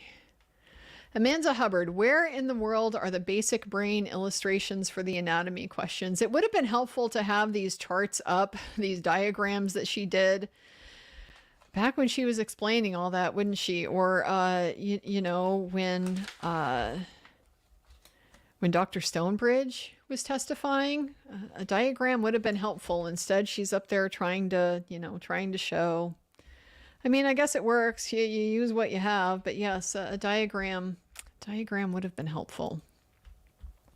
Cow Palace Dave, would it not have made sense for the defense on cross to ask Dr. Stonebridge if the head injuries could have been the result of the fight? Only if they know the answer. Only if they know the answer. Is it consistent with? And we also have to bear in mind, is Judge Bev going to allow it? Because that's going to the third party culprit defense, the direct, not the investigation sucked version of the defense, but the something else happened. There's an alternate theory for how this happened. It's going to that. So I kind of suspect that the judge wouldn't even let it in at this point anyway. But yeah, you only really ask that if you know the answer, and you may not need to. She's already given you what you need to be able to make your argument from the jury, which is it's consistent with a fall path. Consistent by a fall path going to the ground. The ground can be the blunt force that would cause an injury like that. So I would have liked to have known a little bit more, again, just about what we can know about the time frame given the development of these injuries, because what we've gathered is that, yes, this is not an instant death type of process. It's basically a situation where you die because your brain swells to the point that it starts impairing your brain function, and it puts pressure on the other parts of the brain and on the brain stem and on the things that are controlling those, your basic bodily functions, the heart rate, the breathing, all of that type of thing. So that's how you die from that type of swelling injury, and it takes time. That's why if they get you to the hospital quickly, they'll take off the top of your skull. They'll take it off so that your brain can go ahead and continue to swell, but then it's not being enclosed by your skull. And then that pressure won't exist. It will just go ahead and go through the inflammatory process that your body always goes through. It swells up and starts to heal, and then goes back to normal size, and then just hope and pray that you didn't have too much damage, result from that swelling process, that you'll be able to recover from that. So I would have liked to have known more about, is there anything we can ascertain about how long his brain was swelling here? Given what you saw, it was enough for the parts of the brain to swell into the bony parts of the skull. She described those certain little contusions with the funny name that happened as the result of some of the swelling. And it just seems like it would take some time. All of this bleeding, with this bleeding, would it take some time? Is there any kind of estimate you can get from that?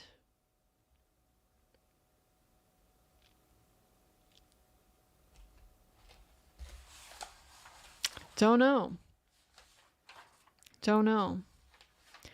And I suppose that, again, is going to be, it's going to be complicated by the conditions, by the hypothermia, right? The cold, it slows down these processes. So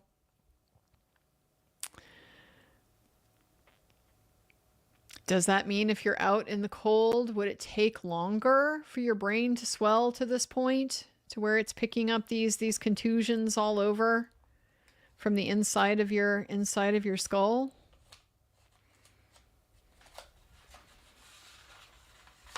I don't know. James Brown, sir, you are just dancing on the super chats over here, sir. Thank you so much. Really appreciate it. Bass, good. No sign of pressuring MEs anywhere in this jurisdiction. I mean, she put it on the death certificate. It is what it is. I don't know if they have a process to amend the death certificate. They might.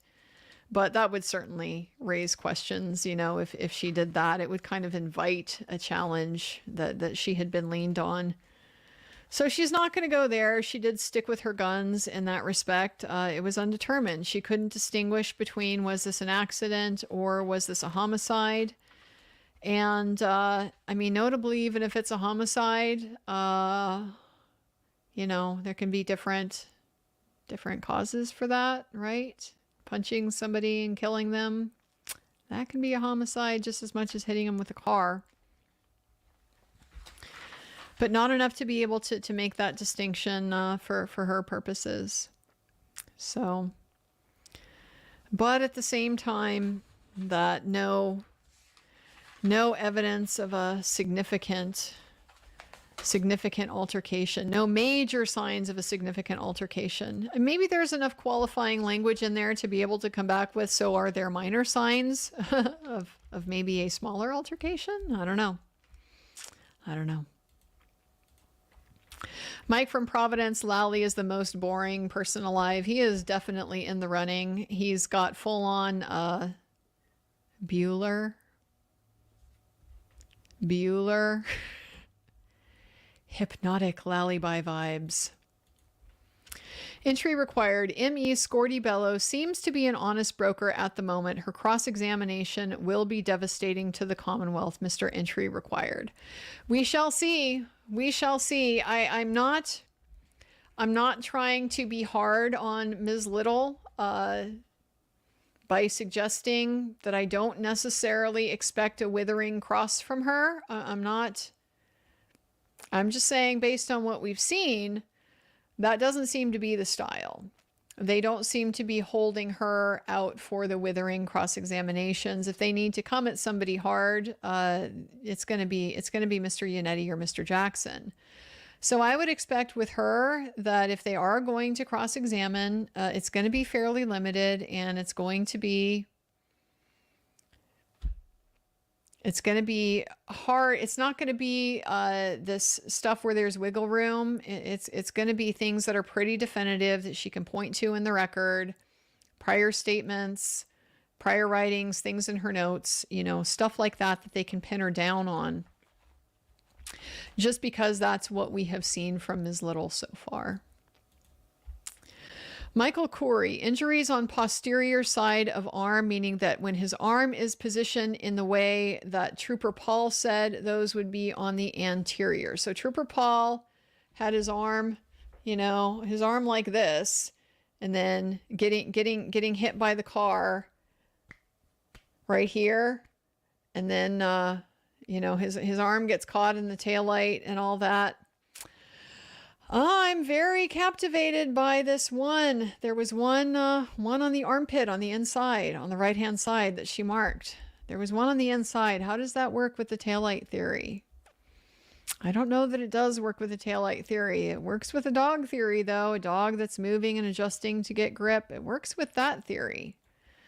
But I don't see how the taillight hits him on the outside of the arm and also hits him on the inside of the armpit. High Ground Cantina. Fists, elbows, and knees can cause blunt force trauma. Indeed they can. Indeed they can. As can going to the ground and knocking your head on the concrete. It can absolutely cause trauma. He's got an abrasion associated with it. That sounds like it went down. And your skin slips a little bit. Your skin continues to move. So yeah, his skin hits hard enough to get that laceration, but the skin continues to move as his skull is coming down. So he gets an abrasion. I think he hit his head on the ground.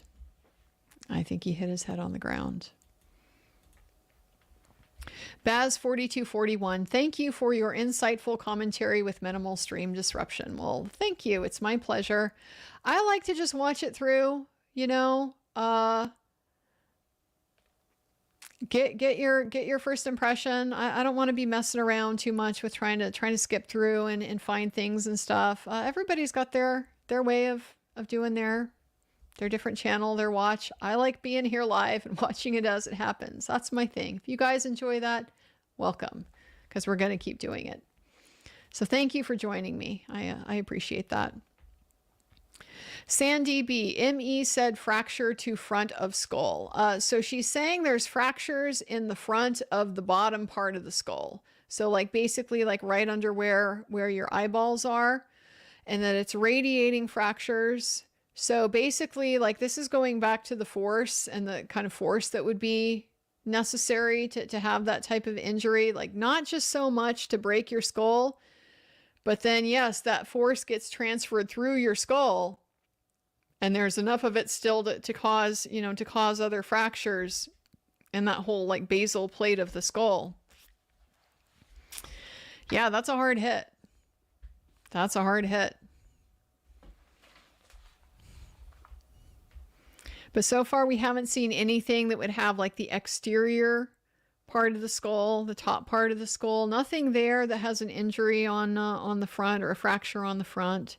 That one so far is just at the back. Lily Rose, thanks, Andrea, for your expertise in this case. Lally puts me to sleep, so I fade out sometimes. We kind of all do. I have to sort of catch myself. It's one of the reasons why I do take notes. It helps me stay focused and be paying attention to what they're saying. But he is a challenge for all of us to get through, so don't feel bad about that at all. Michelle G, I found a channel that has 3D animations of the crime scene. There's 3 videos showing different possibilities. They are pretty neat. Channel name is Asget Industries. I hope you don't mind me sharing this, Andrea. No, I don't mind at all.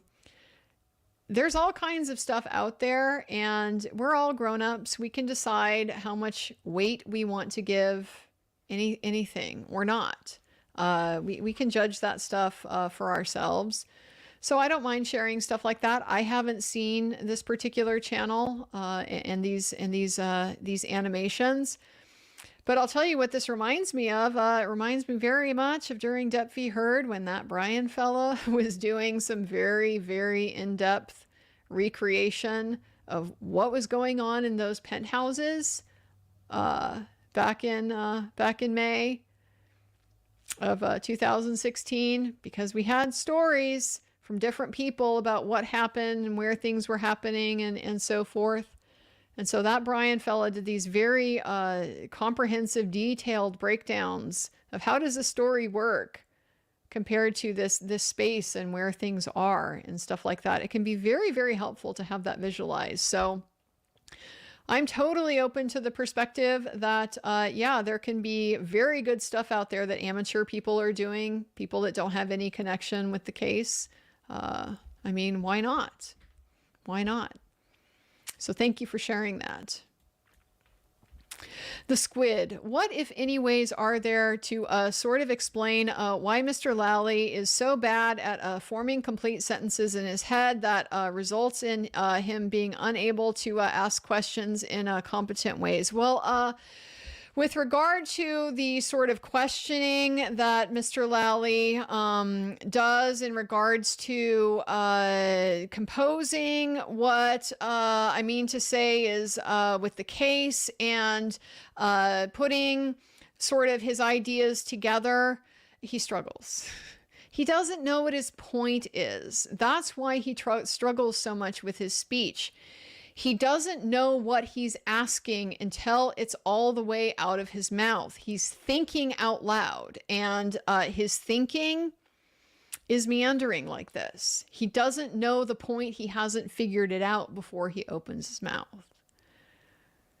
So we are on the journey of Mr. Lally figuring out the point every time he opens his mouth to ask a question.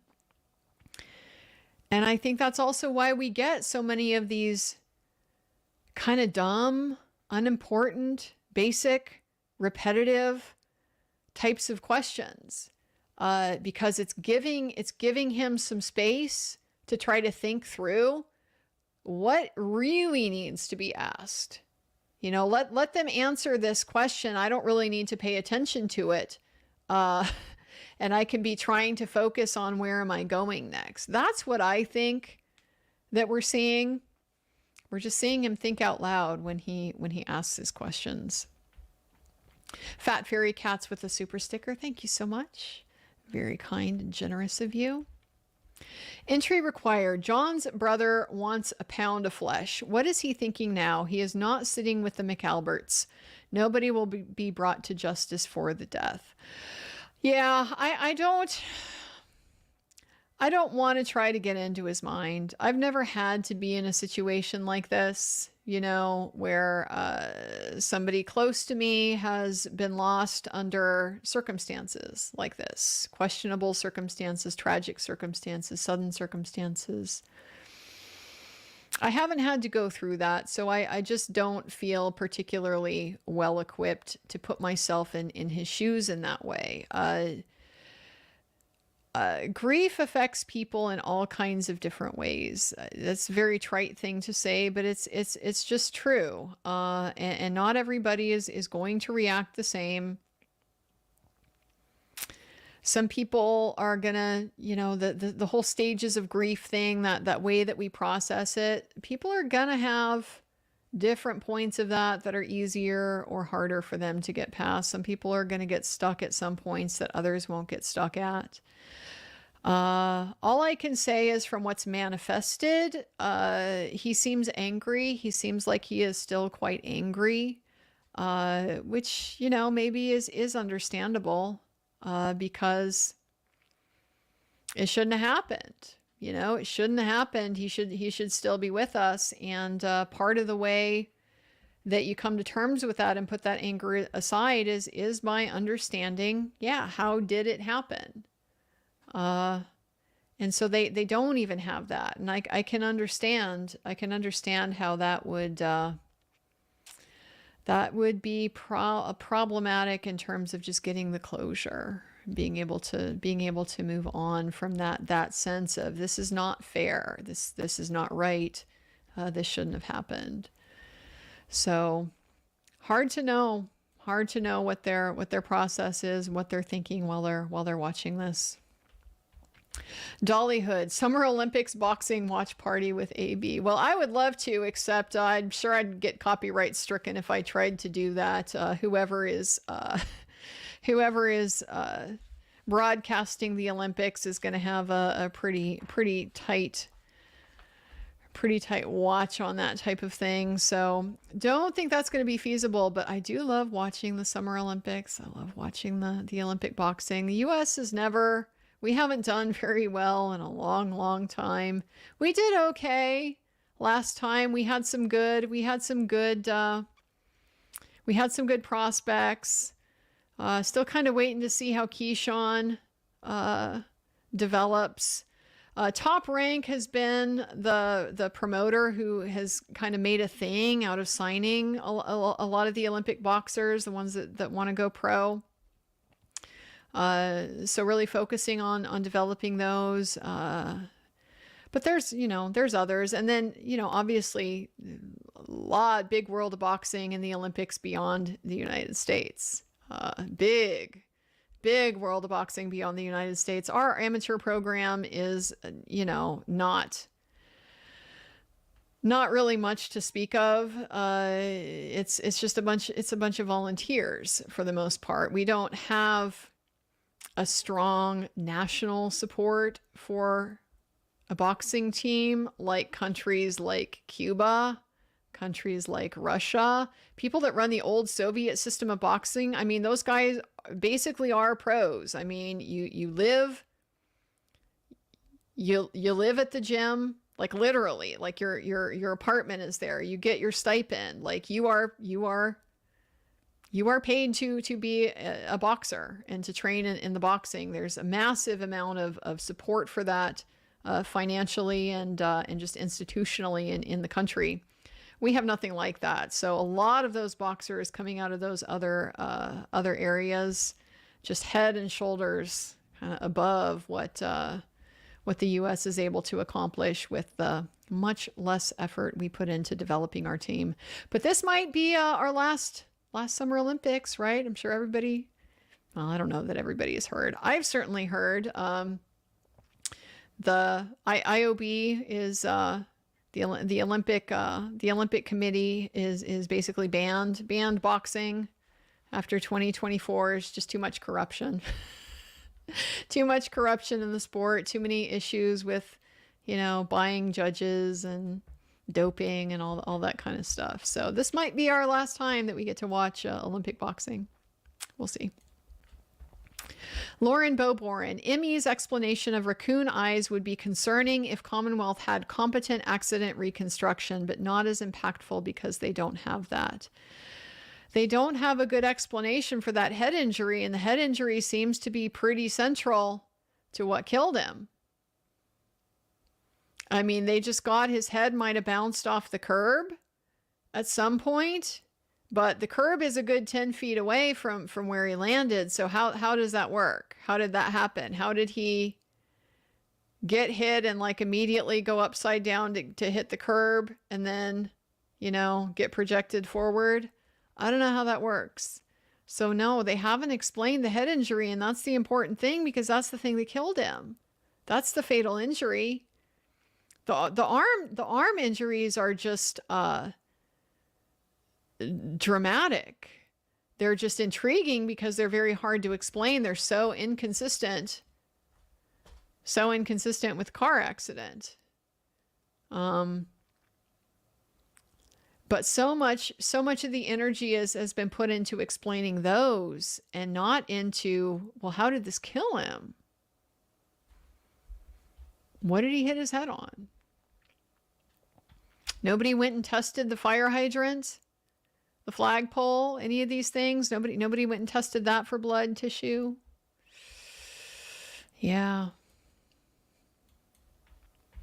Dude McGuy, Little's first question with Emmy should be how long to die in cold. I do want to explore the hypothermia and the just tell me more about the variables involved. If we don't know, if there's too many variables to be able to say with any type of certainty how long these types of processes will take, that's fine. But I would like those questions asked. I would like to know, like, at least in general, what do you expect? And I keep coming back to the frostbite. What do you expect with that? But yeah, Haas long to die in cold. We don't even need to ask Google. She's the one who would know. Rube, neuro ICU RN here. Subarachnoid hemorrhage, my wheelhouse. Last ditch effort to reduce intracranial pressure is actually medically induced hypothermia. Very unlikely he'd have lived even on a tropical beach. Well, that's interesting. I guess that makes sense. As Amber Heard told us, ice reduces swelling. Ice reduces swelling. So yeah, I could see that. Get them really, really cold and they can't swell as much. And you just try to interrupt that inflammatory process that's happening. So what about getting his skull off? Would that help? I don't know. Pine Writer, Mr. Lally has been the best defense attorney in prosecuting his own case. Bev tried her best to cure his silliness. She's bending over backwards to try to give him the roadmap. And he's just not really picking up the clues.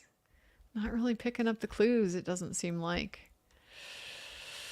But he's helped them out so much. I mean, they're not having to put on a whole bunch of their case because Mr. Lally has gone ahead and put it on for them. And how's that gone for him? Has he effectively pre-butted this stuff? I don't think so. I don't think we still have a good explanation for all the butt dials and stuff. It just means we heard about all of it long before we ever got to the defense case. Joshua Frost, I love how the MD says, I can't say I'm not a physicist, but Bev wants to narrow the scope of this physicist to testify to mechanism of injury, lol. Yeah, 100%. I do. I want them to lean into that. I want them to dig their fingers into that. I want them to make it clear for the record, not that I expect it to do anything with the judge and her perspective, but for the record, yeah, this would be within the scope of expertise of somebody who knows physics and who can relate physics to the movements and the processes of the human body. That's the type of expert you need to answer those types of questions. Because that's what they proffered.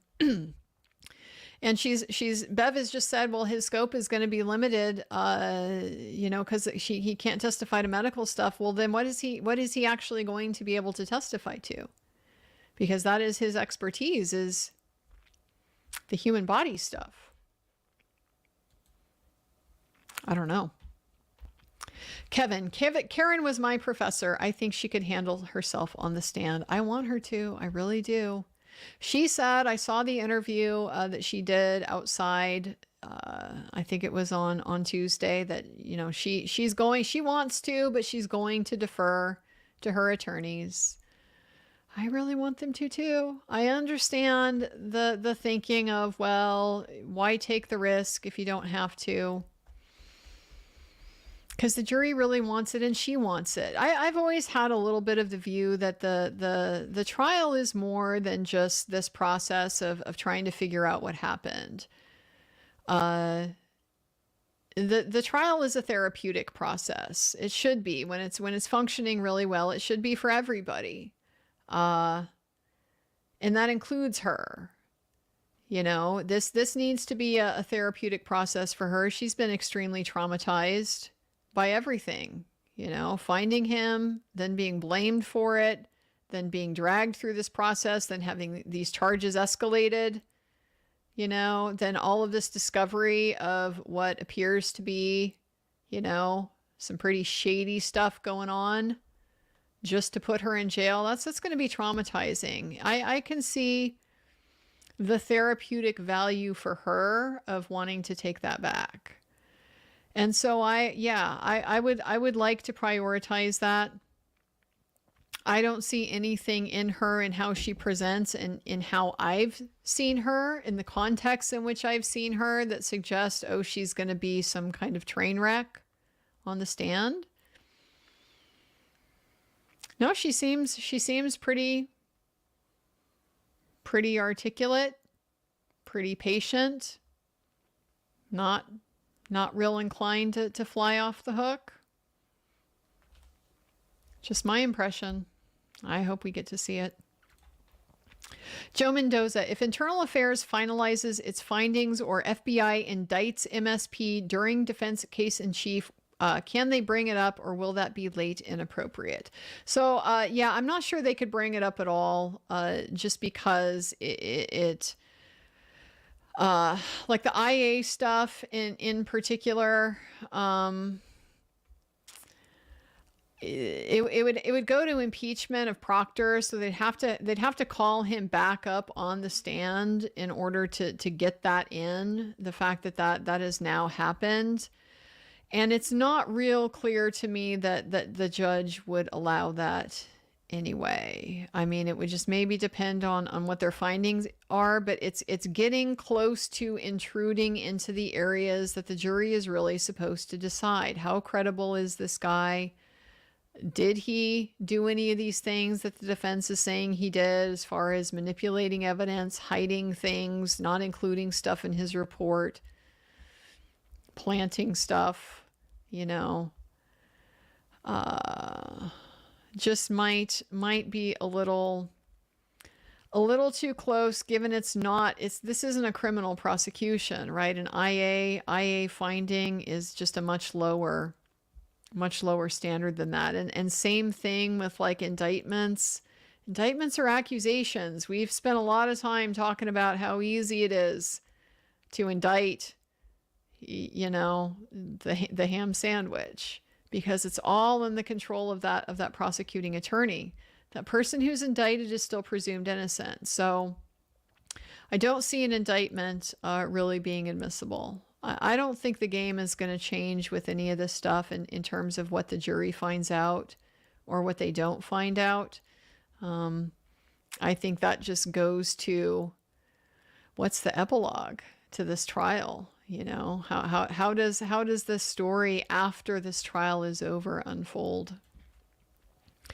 Melinderp, is it common for no autopsy x-rays? Yeah, in my experience, that's pretty common. Don't really see a lot of x-rays in an autopsy. And part of the reason why is because the reason why they take x-rays for diagnostic purposes is because it would be traumatic to a living person to like cut open your arm and dissect it to see if there's a broken bone in there. Dead person, they don't have that concern. You know, so you don't necessarily need to do the imaging. If there's something that you need to look at more closely, they can do that without having to do X-ray. So, my personal experience, I don't recall seeing X-rays. I don't recall seeing X-rays in an autopsy. A lot of times too, just because a lot of the death processes, they involve soft tissue, right? It's like, oh, you got shot in the heart, or you got shot in the head, or something like that.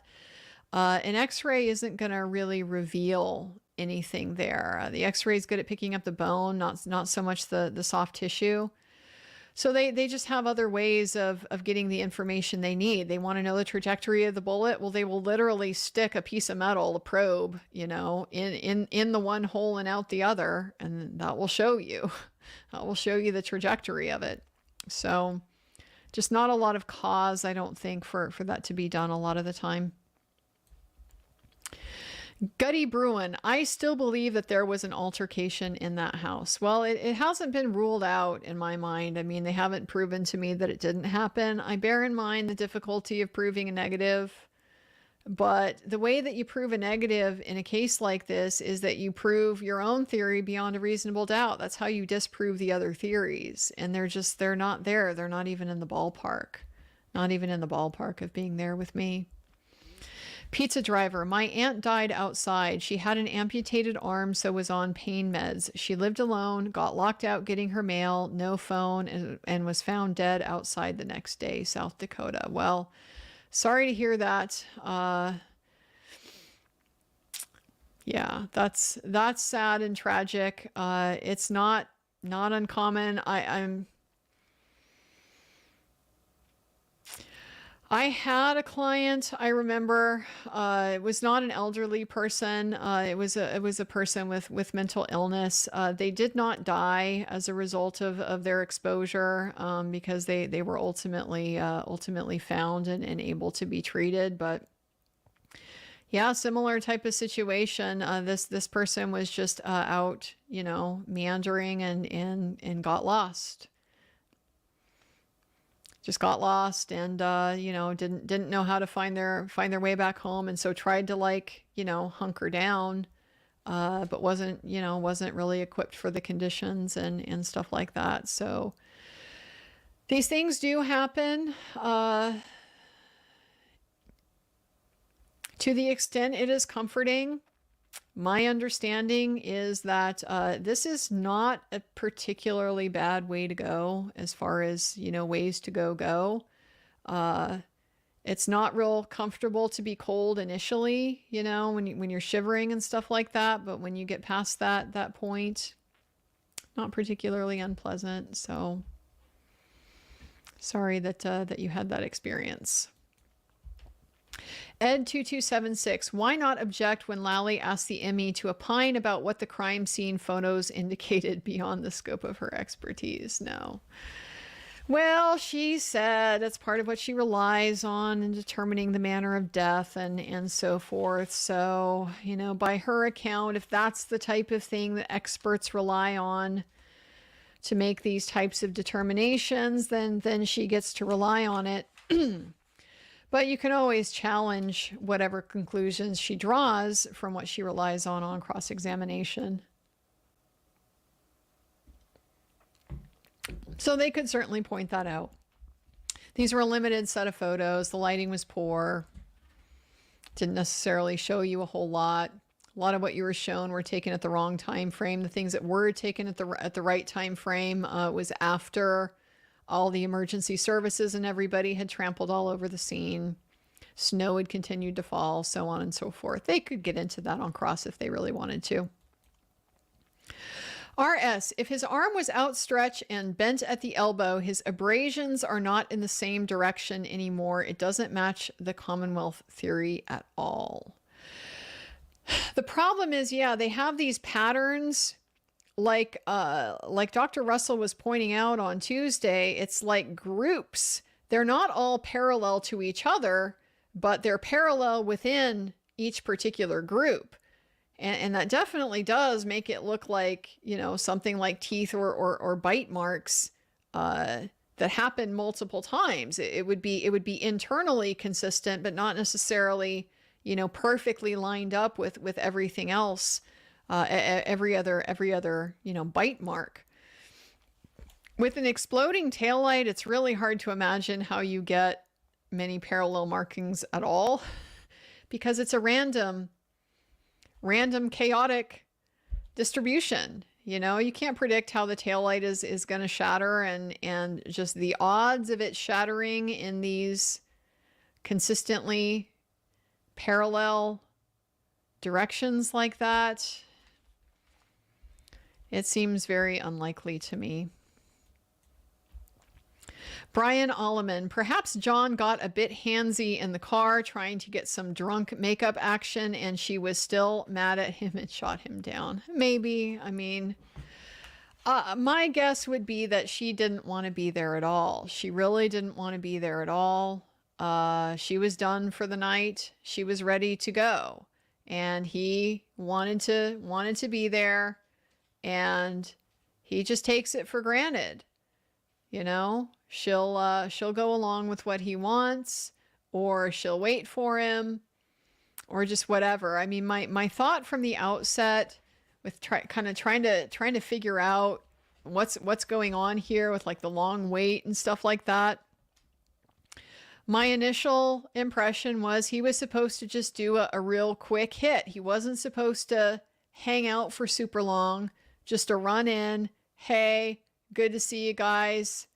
Gotta run, you know, catch you next time, something like that. So that's why she would be waiting outside for him for, 5 minutes or so, because he wasn't supposed to be in for very long. But then he doesn't come out. And he doesn't come out, and he doesn't come out, and he doesn't come out, and she's having stomach issues, and she's ready to go home, so she just leaves. And yeah, then she gets mad, because this is him being inconsiderate. This is him, once again, ditching her to go drink, and she can go worry about the kids. So that was my initial read on it. I haven't really seen anything that has pushed me off that so far as like what's a better explanation for what happened with them getting there, them kind of sitting there, Karen still sitting in the car with the hands at 10 and 2 looking straight forward when Ryan Nagel goes by, but the passenger is no longer in the car. It's because she's waiting for him to come back out. That's my read. Sky is a neighborhood. Have I missed it? But did they test the fire hydrant? Nobody has said anything about testing the fire hydrant. We've basically just sort of acknowledged that it exists, that it's there, but there's been no evidence of any testing. Deborah Rogers, wouldn't he have had frostbitten toes and fingertips and nose? You know, yes, that's my question. If he's been out here for 6+ hours, 6 hours or so, 5.5 hours, yeah, how is he not frostbitten? How is he not frostbitten? It's getting colder and colder overnight. The wind is coming up. He's wet. The snow is falling. How is he not frostbitten? Maybe that's the explanation. If he gets covered in snow, snow is insulating, right? So if he's covered in snow, maybe that would slow it down. But then the problem is that the snow falls on him. His body is warm. The snow is frozen. His body is going to warm it and it's going to melt. And that's what's going to be what makes him wet. And then that will make him colder. So even at 80 degrees, I'm not sure I see how snow could accumulate very much on him, because he's warm enough to melt it off, even in his severely hypothermic state. I got a lot of questions about the frostbite, especially since those EMTs, they really opened the door with that. They suggested somebody, I don't remember which one, but at least one of them said explicitly, yeah, they were seeing the whitening, the early sign of the frostbite. Okay, well, how early and how long does it take for that type of thing to happen? And does alcohol affect that too? I would think it would. If it affects your heat regulation, it affects your blood flow to your extremities. I would just think maybe you get frostbitten easier. I don't know. I'd like to know. Joe Mendoza, hypothetically, if you were indicted and Alan Jackson prosecutes you, who would you pick as counsel? Must choose between Lally or Elaine Bredhoft. I would do the only a fool represents themselves in that scenario. I wouldn't have either of these people. I realize I'm dodging your question All right, I absolutely have to choose. The gun is to my head. I think I'm taking Lally just because I don't think I could handle Elaine. I really don't. I just don't. Lally doesn't seem that smart. He's got definite issues with the formulating his thoughts out loud and stuff like that. They both are marginal on the ethics side, you know. But Elaine, she just doesn't have the restraint to at least not make a total fool of herself in the courtroom. I'm trying. No, you can't be doing that. Lally is also trying, but he's not failing to that extent. He's just making the witnesses wish for death. So, gun to my head, I'm taking Lally. Dennis Jensen, please stop explaining petechiae. You're not an MD. Oh, great point. And please stop making telecommunications easy and accessible as well. Love your stuff. Thank you so much. Yes, I can't possibly testify to that when there are, I mean, literally, I've read transcripts with, yes, people with associates who go on and become domestic violence advocates, and they go to some trainings, and it's just like the cops. And now they're experts because they went to a couple of classes, and they learn about petechiae, and then they will testify about that. I guarantee that's happened in this courtroom. I guarantee it. Deborah Rogers, the ER doc diagnosed petechia on my scalp when police drive-stunned my head. Goodness. Well, yeah, it's small hemorrhaging. I'm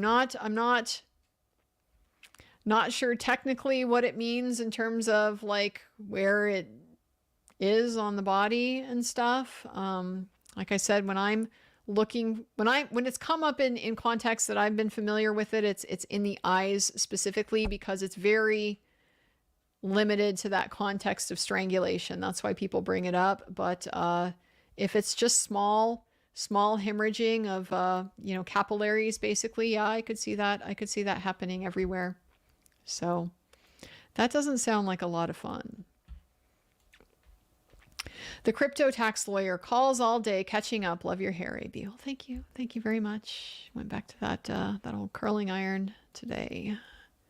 Granny Weatherwax, when ME said she couldn't describe, I forced as not a physicist, could that open the doors to Dr. R, or am I being simple? No, I think you're exactly on the same track that I'm on with that. She has specified the limitation of her expertise and the expertise of an ME in general. She's not a physicist. She can't talk about what sort of force would produce the injury or is necessary to produce the injury. You need somebody else to be able to do that. So yes, I think it does open the door in terms of readdressing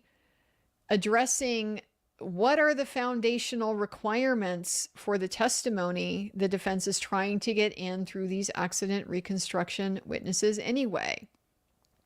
If I'm already not buying, and I am not buying that under Massachusetts law, only an MD can testify to the cause of an injury. I'm not buying that. Because I guarantee you people have been in there testifying about petechiae who are not medical doctors. But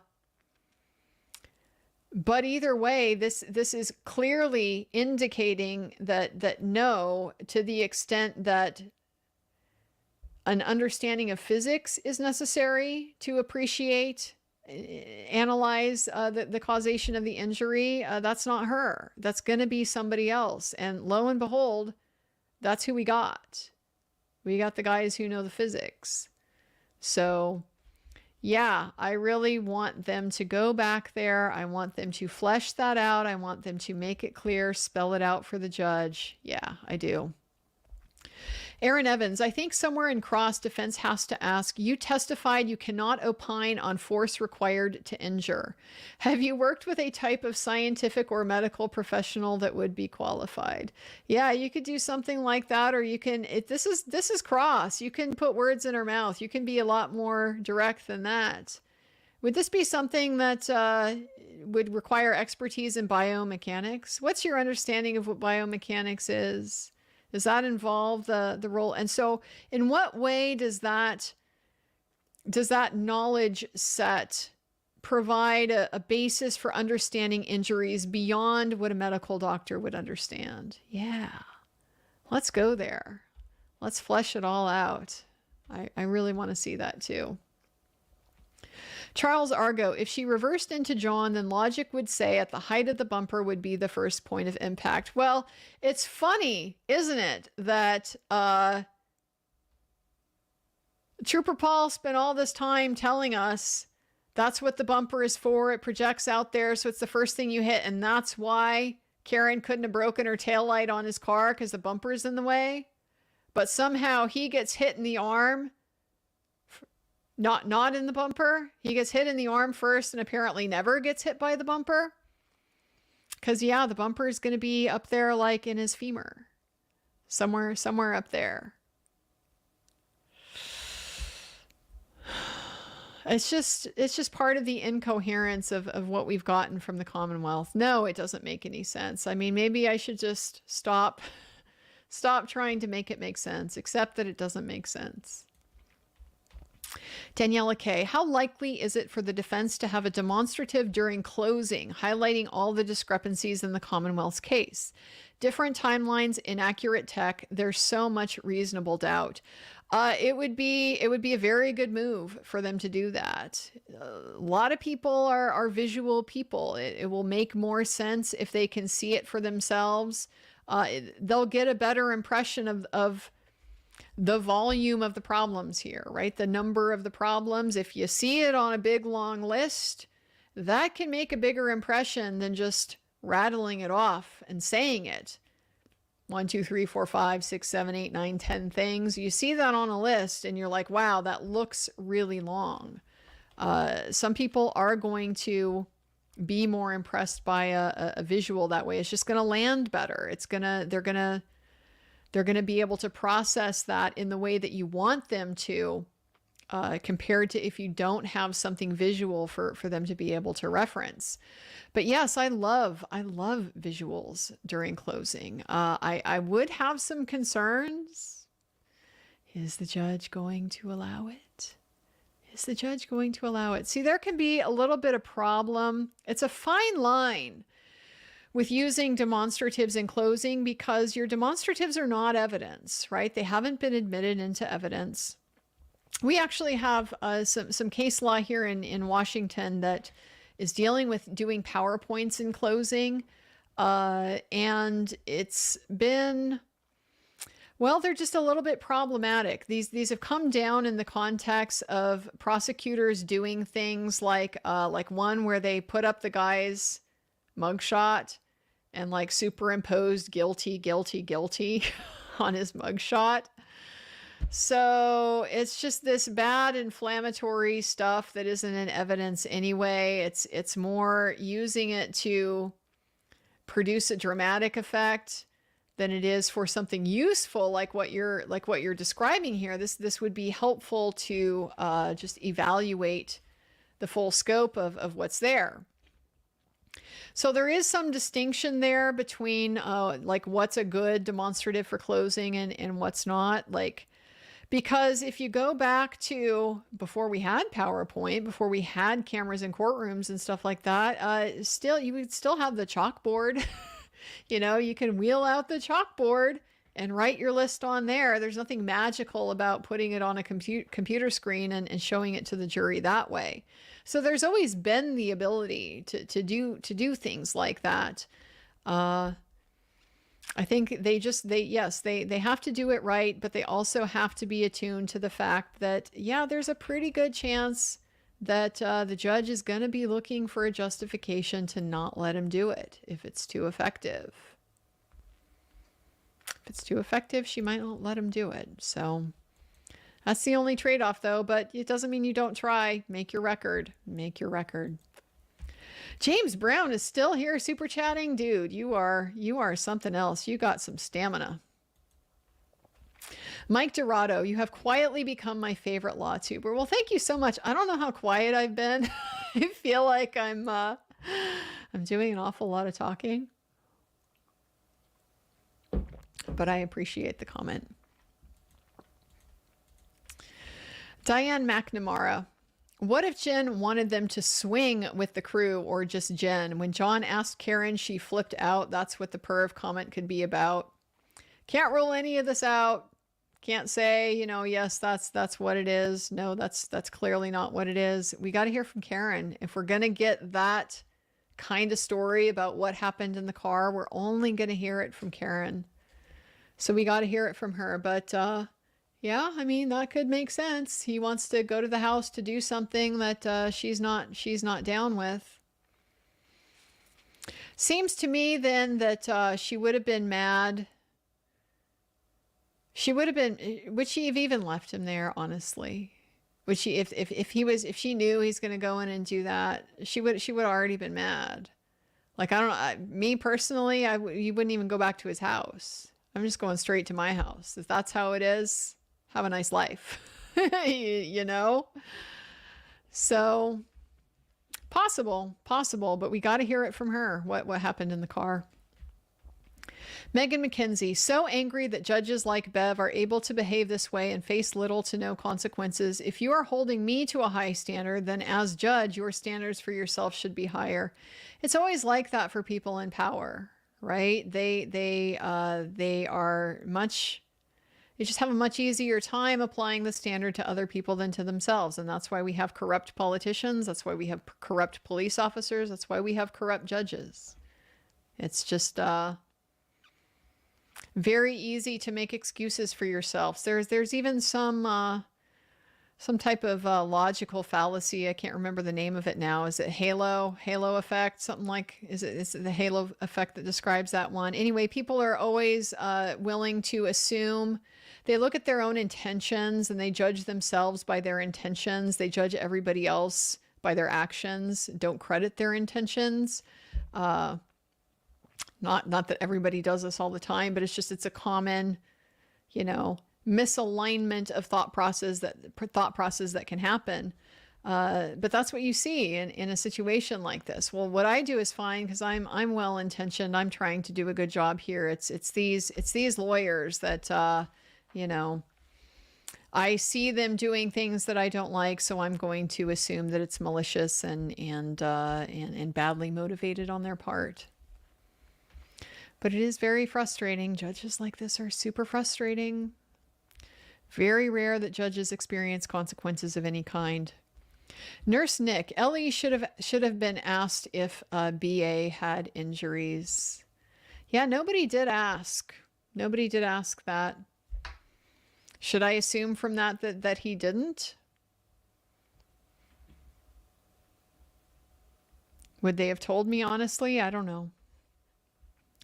But yeah, lots of people had the chance to observe him. Lankin Gallagher in the morning in the house.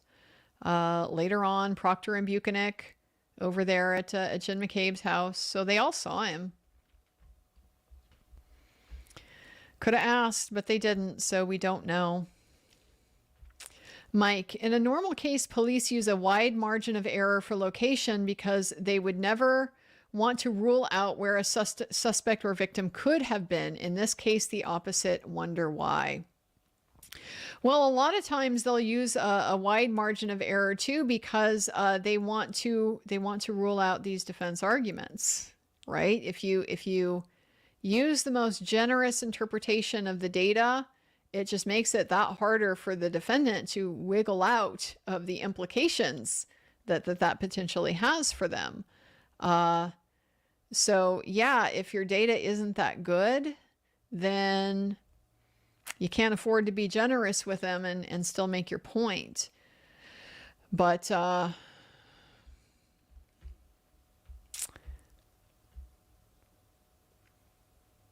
I just can't get over,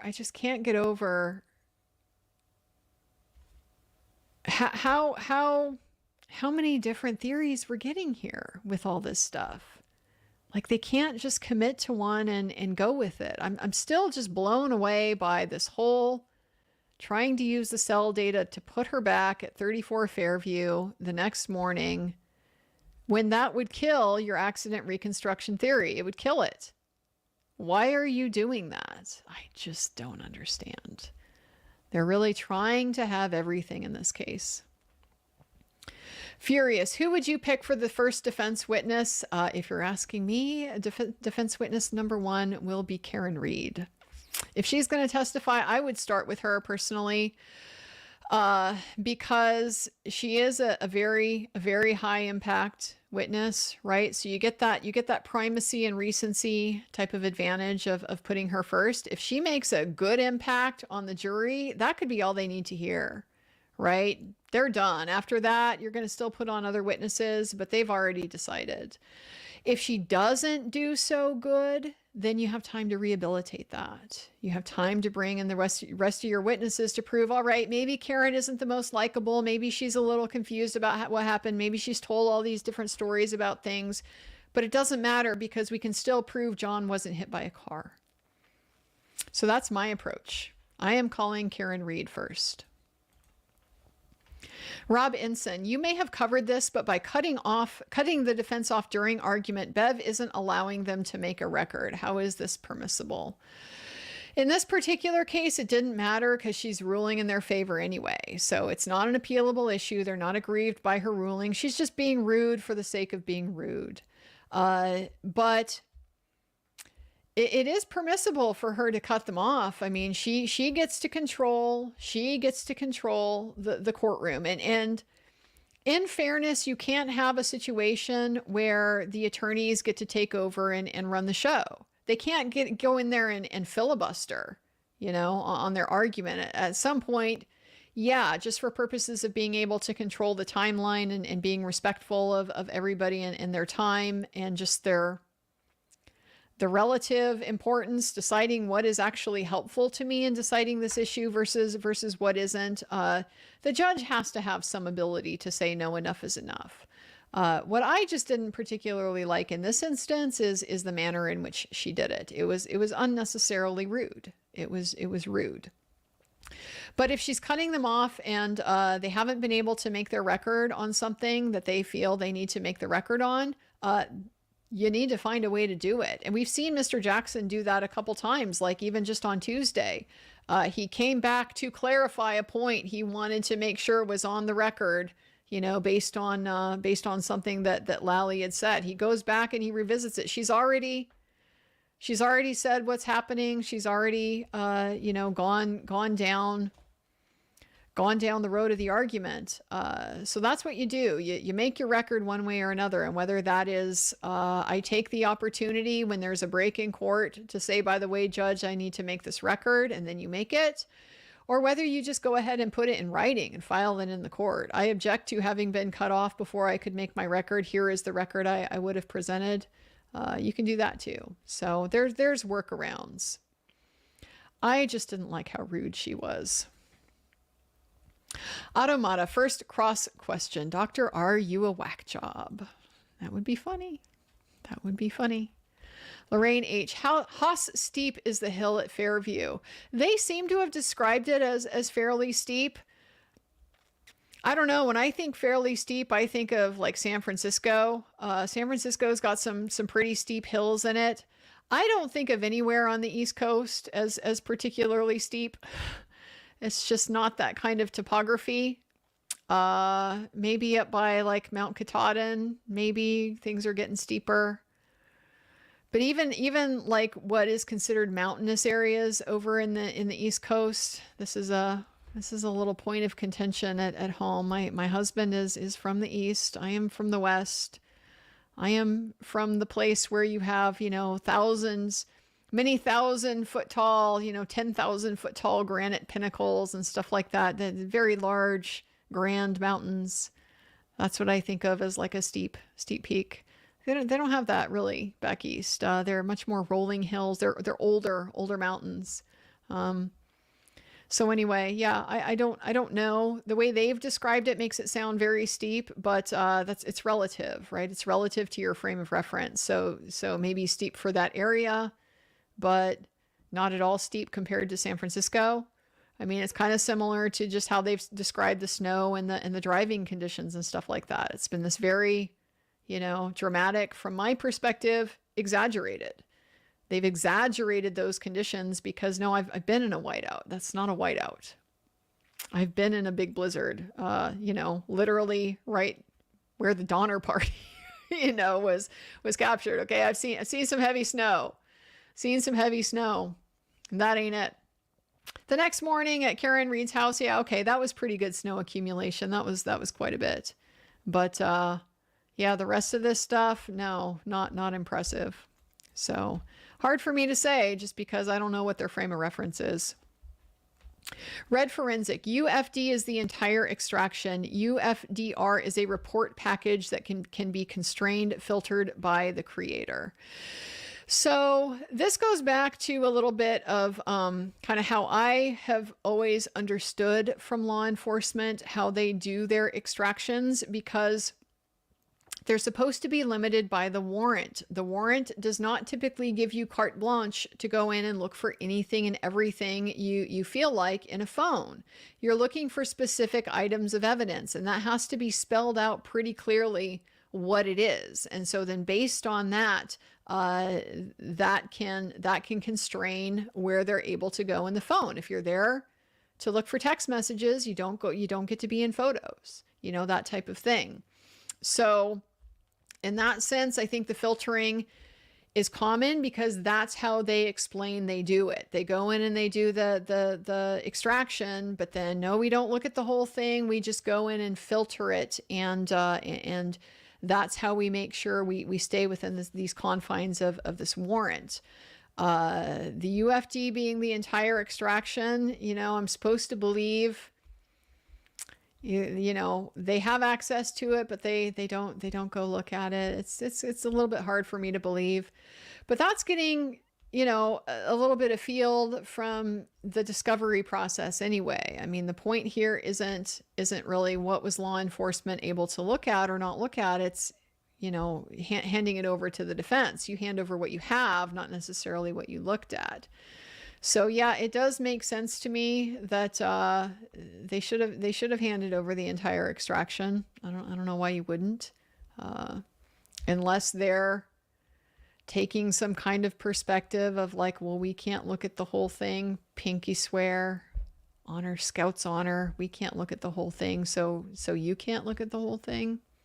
I don't know, but it wouldn't surprise me at all if that's getting into that distinction that came up on the cross-examination. Why he was so adamant you got the full extraction, and Yannetti seems pretty clear that they didn't. So I expect we'll get that fleshed out when we get the defense expert on the stand. James Brown, MD treats what's presented. The ME finds manner and cause help.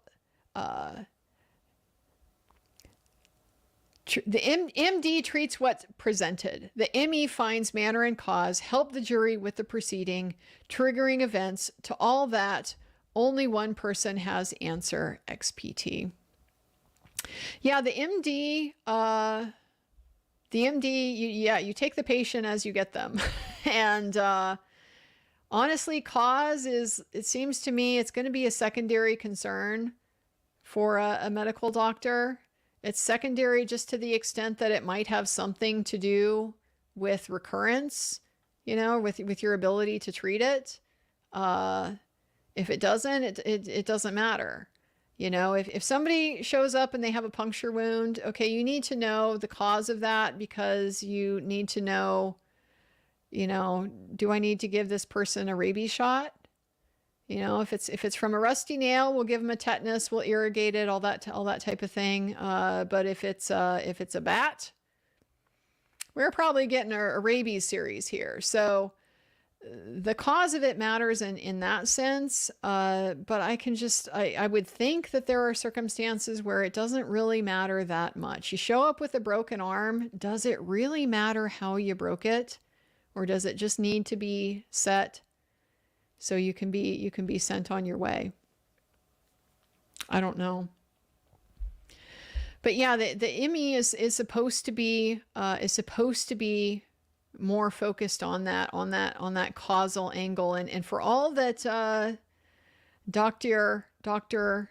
Scordi-Bello is trying to say it's a medical determination, it's not a medical determination. It's at best a mixed determination of medicine and law, because medicine doesn't need you to be looking at circumstances and photographs of, a crime scene and stuff like that. That doesn't help you treat a patient. It doesn't matter. WM Penguin, if judges are going to behave like Bev and prosecutors like Lally, then dress however you want. Screw them. I think in the UK we still have the wigs. You do still have the wigs in the UK. They have them in Canada too. I always get a kick out of seeing that. I can see this argument. If you don't respect the court, then why dress like you respect the court? I think it just goes to, again, the presentation. Do you want to project respect for the court or not? If you don't care anymore, then you don't care anymore, and that will show. It'll be crystal clear to everybody when you show up dressed as you're dressed. Bruce West sent you a blow up of Ring video and taillights via X. Thank you so much. I will keep an eye out for it. I can't keep up with X right now today. There's just a lot going on, but I will go and get caught up on everything once we're done here. Aunt Betty, leaving court, Turtle Boy asked Yannetti if they'll start their case tomorrow. Yannetti said, we expect to. I expect you to. They're not going to spend that long on cross with her, and Lolly's almost done. So they're going to rest. We might get a pro forma motion to dismiss or motion for directed verdict, whatever they call it in Massachusetts. It'll be basically the same thing, arguing that the Commonwealth hasn't met their burden. It won't be granted. But they may just go ahead and try anyway. And then we're going to get to the defense case. Can't wait to see where they start. I would love it if they started with Karen Reed. That's what I would do. I would love to see that. Rurum Bandarum. What I missed so far is that if Karen Reed had done it, he would have landed on grass. He was on snow. So must have landed there much later as per photos. This is a huge thing for me with the timeline. Absolutely. You can't square the timeline with those conditions. There was no snow on the ground at 12:34. We saw the video at the library. It was still pretty much bare grass. And we saw those photos that they took that morning right after he had been taken away to the hospital within like the next hour. And there is no grass visible. He was not lying on bare grass. He was lying on top of snow. So yeah, he had to have landed there later. I just don't see any other way that you get there. You don't have snow accumulate underneath you when you're lying on the ground. It's just not possible. Debbie Bussman has gifted a membership. Thanks, Debbie. Thanks on behalf of whoever got that membership. Solo YOLO, how big a deal is it that FBI looked into this? Have you seen that before? It's not super uncommon for the feds to be involved in an investigation, or even for the feds to be running a parallel investigation when there is federal jurisdiction over some aspect of the crime. So, for example, when I worked in Yakima County, a big chunk of Yakima County is in Indian country. And Indian country is very special from a jurisdictional standpoint. If you're talking about Native American people on tribal ground, then state jurisdiction there is limited. The feds get involved over major crimes. There's a Major Crimes Act at the federal level that applies, gives them jurisdiction to prosecute what would normally be considered fairly run-of-the-mill, just a normal murder, a normal burglary, things like that. Whereas if you are not an Indian person on Indian land, I'm using the term Indian, by the way, because that's what the federal law uses, is the term of art there. But so if you are not that person on that land, the feds don't have jurisdiction to come prosecute you for just a run-of-the-mill murder. There have to be very special circumstances that give them jurisdiction to do that. And it's typically things like because the victim is a federal law enforcement officer, or it's part of a witness intimidation thing. It's a murder that occurs in the course of a bank robbery. They're very, very specific things that give the feds jurisdiction. So those are situations where when you're in Indian country, multiple sovereigns. You got the state, you got the tribe, and you got the feds. They can all have jurisdiction over all or different parts of the same type of crime. So it's not that uncommon to see overlapping or parallel types of investigations like that happening. Also comes up a lot with things like trafficking. Trafficking is very common to be interstate. People move, here, there, and wherever. So you might have a local prosecutor who is investigating what's going on in that particular jurisdiction, but at the same time you have the feds involved because they're looking at the overall scheme, the overall enterprise here. What is unusual about this case is the feds are investigating where there does not seem to be an obvious jurisdictional reason for them to be doing so. They have no basis for jurisdiction over John O'Keefe's murder. There is nothing here. Nothing. It doesn't fit within any of those special categories. This is just an ordinary run-of-the-mill homicide that is always going to be in state court, exclusively in state court. So the fact that they're involved just raises questions about what is it that got them looking at this local issue. And that raises the question of, is it the investigators? If they're looking at the investigation, it's not because they want to prosecute the crime themselves. They wouldn't have any basis to do that. So is it because they're looking at the investigators? That seems like the obvious alternative. And then that seems to be corroborated when you find out about things like, oh, there's this whole other thing going on with the Sandra Birchmore people, the Sandra Birchmore girl in that investigation with the same Norfolk DA's office, but a different police department. But the feds are involved in looking at that too. Just raises some questions about that. So that is the part of it that is unusual, I think, and that seems like a big deal. And that the tell is this, from my perspective, unprecedented cooperation that they have given to the defense with turning over some of the fruits of their investigation that is still open. As far as we know, this has not been concluded. We just heard on Tuesday, these accident reconstructionists just gave their report to the feds in February, not very long ago. So yeah, that's pretty unheard of, because it's just a free pass for them to be able to decline to produce it under TUI. No, this is part of an active investigation. It would jeopardize what we're doing. And they decided to hand it over anyway. That's a big deal. That's one of the things that caught my attention about this case in the first place and made me think, wow, there's more going on here than what you just see on the surface level. John Beattybot asks, why mention no defensive? Is this standard?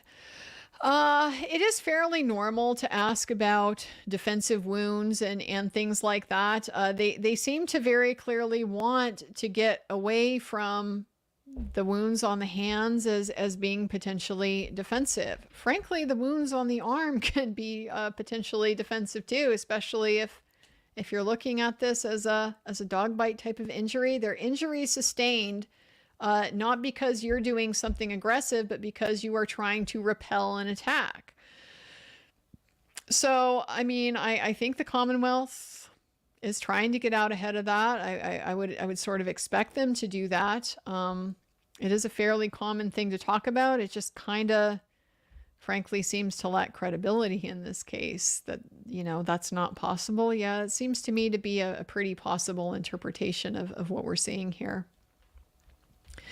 Minnesota knows Liam Neeson's wife died from a skiing fall. Yeah, and so did Sonny Bono. I actually learned how to snowboard at Heavenly, where Sonny Bono, went headfirst into a tree and didn't recover from that. Yeah, major head injuries. That happens. That's why I wear my helmet. And when I catch my edge and crack my skull on the hard-packed Cascade cement, nothing permanent, fingers crossed. Just a little temporary ring in the bell. You got to sit there for a minute before you can get up and make it down to the chair. Wear your helmets, guys. I don't care if they don't look cool. Leaving your brains at the base of a tree, that will make you look pretty stupid. Sandy B. Yannetti said they start tomorrow. I'm stoked. It makes sense. Timeline, we're there. I can't wait. I've been waiting for you, Mr. Yannetti. You told me to wait. I've been waiting, and I'm so ready now. Puppy Palace. Yannetti was a prosecutor and Bev a lifetime public defender. I wonder if they had cases against each other. I don't think they did, because I think they were in different places. Yannetti's from Boston, and I believe he was a prosecutor in the federal court. Bev was a public defender for.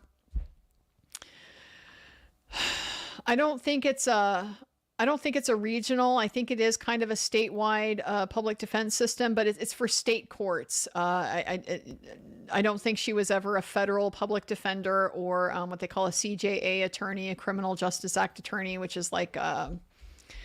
It's just kind of like you're on a conflict list, Federal defenders are typically organized by either they have specific federal defender offices for different areas, different regions, and then they will have a CJA panel for that region as well, and they just kind of distribute the cases between them. So I don't think Bev has ever been in there. I don't think they've crossed paths before. But if anybody has seen anything to the contrary, definitely let me know, because that would be interesting. That would explain maybe some of the hostility if there's prior history there. But I don't think there is.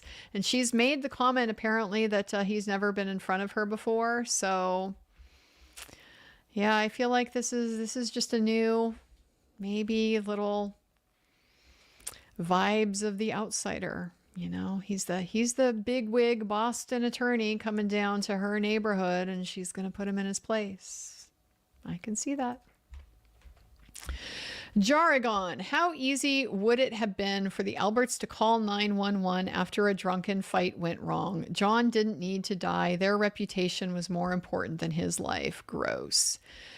I think the concern is if it's during a fight, it opens up at the very least a manslaughter possibility. And it doesn't matter who in that house that lands on, that's life-changing, whether it's Colin, whether it's one of the law enforcement officers. Nobody will be working again, in that field with something like that on their record.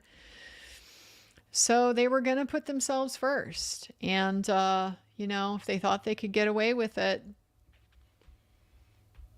if you thought you could get away with it, then that's why you would do it like that. But yeah, it is pretty gross. Yeah, their reputation was more important than his life.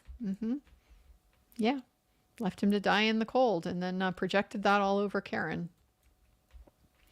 Rudy Dub, love your coverage, so analytical, watching from UK. As recovering criminal barrister, so good to watch US trials.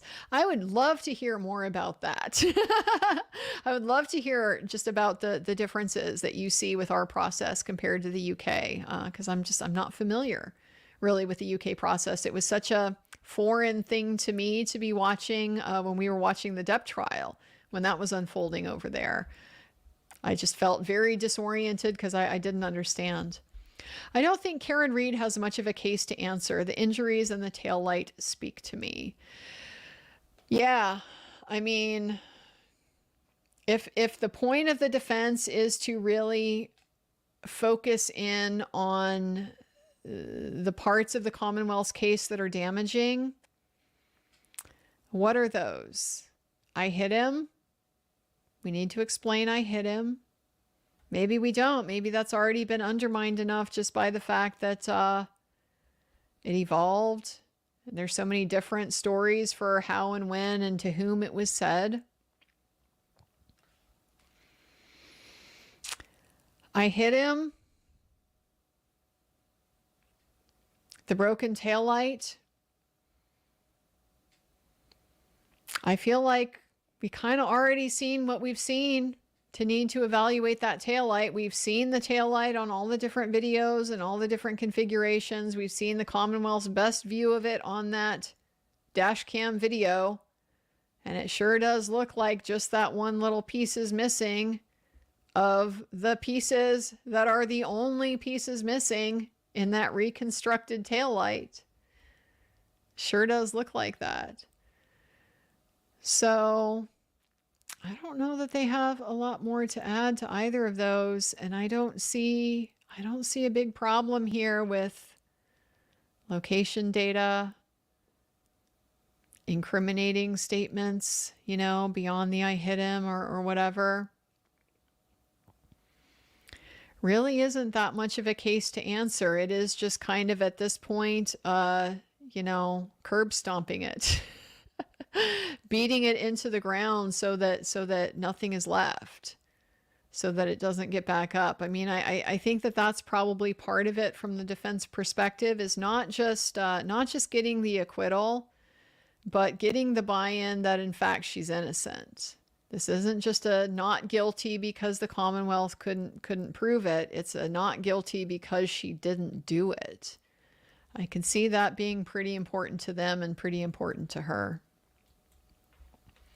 Ms. Lily C., why objection? Not ask how many times she has testified. Yannetti, I don't know. I mean, maybe it just doesn't matter, you know, with the Dr. Stonebridge, she didn't say anything damaging, so there's really no need to cross her, you know. We got that his brain was really messed up. That doesn't hurt Karen's case. So no real need to cross her, no need to raise questions about her qualifications or her ability to present her testimony or anything like that. It's fine. They can live with what she said. Andrew Rasla, you can't convict Karen if you can't explain why no one saw him out there. Lucky will close this case when he testifies that John wasn't out there at 2:30 a.m. That's reasonable doubt. Yeah, you know, they were leaning so hard on this. Well, just nobody saw him, you know, it was dark and snow was falling and all that. But then out of nowhere comes somebody with a black blob. I saw a black blob and I mentioned it in the car. That tends to blow things up for me because Jen McCabe had to just happen to not hear it, or not Jen, Julie Albert. No, wait, it was Jen. Yeah. No, it was Jen. It was Jen. She had to just happen to not hear that, even though they're literally in the middle of the conversation. Jen's explanation for why she didn't see him, well, I was turned around the other way because we were having this conversation. Well, now the conversation is something that's a big problem for you, a black blob. A black blob is a big problem for you because you didn't mention anything about that the next day. When Karen calls you at 4 a.m, freaking out, where's John? Well, maybe he's that black blob over by where we last saw your car. I mean, I'm already at reasonable doubt on that. You know, you saw him, you didn't see him. You saw a blob. Some people heard the blob. Some people didn't hear the blob. Nobody mentioned the blob at any point. I mean, just kind of over-egging the pudding as far as trying to make the story fit. That's my read. I did see a black blob because you know that you need him to be there at that time for the Commonwealth theory to work. And you know it's a problem. Nobody saw him because y'all should have seen him. But you didn't think through what a problem it would be to mention that you saw him when nobody said anything about that after the fact. When it would have been important to know. When those first responders are at the scene and they're asking for the history, they're trying to figure out when did he get here? How did he get here? Because that will help them understand if this is a viable arrest or not. Wouldn't that be the time you would mention, well, he might have been a black blob out here at about 2 in the morning, 1:30 in the morning, thereabouts when we were going home. So he's been out here for a lot of hours. Yeah, that would have been very pertinent for them to know. When you called 911 in the first place, there's a man unresponsive in the snow. It's already a problem for me. You didn't mention this man is John O'Keefe, that you know who he is, that he was coming to this house for the party, that you were expecting him to be there, that you were texting with him. None of that got mentioned. Just a man is unresponsive in the snow. And so, yeah, I think that they already have a problem with this whole issue of when did he get out there, and that is just going to be, yes, further corroborated by Lucky Loughran getting on the stand and saying he wasn't there when I drove by, and then when I drove by the second time, the Ford Edge is what was there. I think that's going to be a problem for the Commonwealth. Elo the Curious, look up the 2009 case of Ryan Boyce. I did look up the 2009 case of Ryan Boyce. I saw this come up. Somebody mentioned it on Twitter. This was a case where Bev defended this man. It was a pretty brutal crime that he committed, and she pursued an insanity defense. A lot of defense cases are hard. You know, they're hard cases, and you don't get to choose the facts that land on your case that you have to deal with. You don't get to choose any of that. You don't get to choose what your client wants to do with that. You can try to influence them. You can do your best to help people see the light when a plea would be in their best interest, when there's no way a jury is going to look at them sympathetically, when they are going to get a trial tax if they make us go through this process. Because yes, even though the Constitution says you can't penalize someone for exercising their constitutional rights, yeah, there's a trial tax.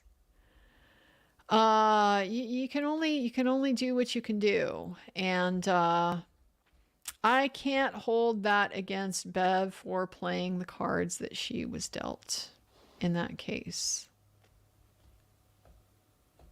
It was an ugly case. She acknowledged it was an ugly case. And the question was really, it just came down to, why did it happen? Did it happen because this guy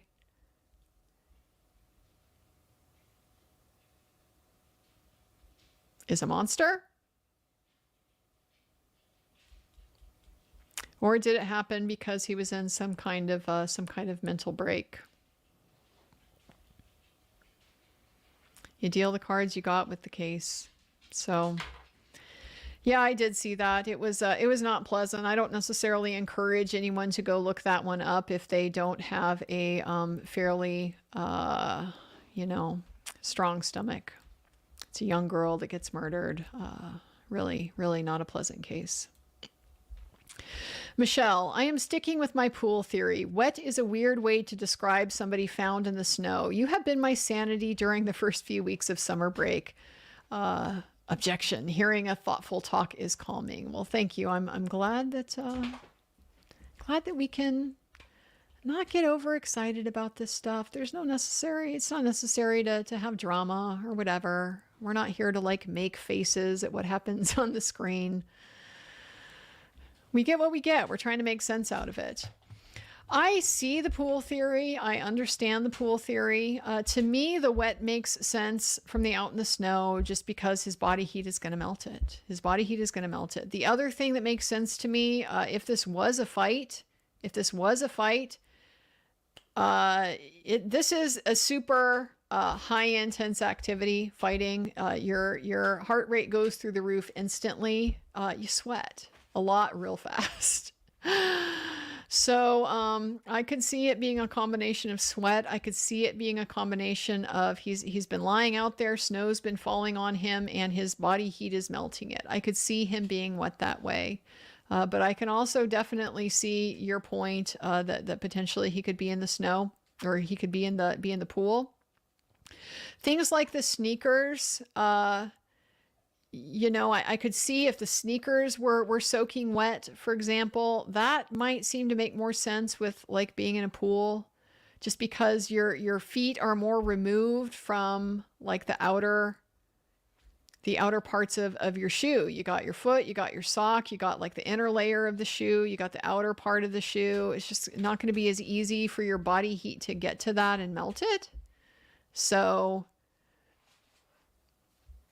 I'm not sure though if the shoes were sopping wet. We just kind of heard about the clothes, and those would have been connected to his body. So I can't say your theory is wrong. I'm not saying your theory is wrong, but I don't think it's necessarily inconsistent with being out in the snow either. Charles Argo, once I was drunk and fell off a small wall and knocked myself out. My wife was home, but it was my dog that found me. I broke all my ribs on the right and punctured my lung and head wounds. Not fun. Not fun. I mean, I told the story the other day when my dad came off his bike. Oh, man. And yeah, how fast do you get going on a bike? Maybe 25 miles an hour, going real fast. Maybe if you're like bombing downhill, maybe like 30 miles an hour. Yeah, I mean, broke so much stuff, collapsed the lung, but this is off a small wall. It doesn't take much if it's at the right angle, it's the right surfaces, and just the right, or wrong, I guess. Maybe it's better to describe them as wrong. Just the wrong circumstances all aligning at the same time. Yeah, I mean, you hear about like people drowning in a puddle of water. It just, things have to come together in just the right way for something like that to happen. It does happen. So I can see a situation where, yes, very severe injuries result from something that looks like, if you're just thinking about it in the abstract, it looks like, well, that wouldn't be such a big deal. But yeah, the stars can align in exactly the wrong way. Puppy Palace. Yannetti and Bev are close in age. Bev was a career public defender and David was a prosecutor. They are in the same jurisdiction, so I wonder if they have crossed paths in the past. So we had the similar comment earlier. I believe they were in different areas to the extent that Mr. Yannetti was a federal prosecutor. At least that's what I remember. Maybe I'll look that up real quick. David Yannetti, prosecutor. What does it say? Don't give me legal results. I'd like to see if I can find a bio from him. Don't find anything. Okay, so no, he was a prosecutor in Middlesex County in Massachusetts for 10 years. So that is not federal. That would be a county level. And then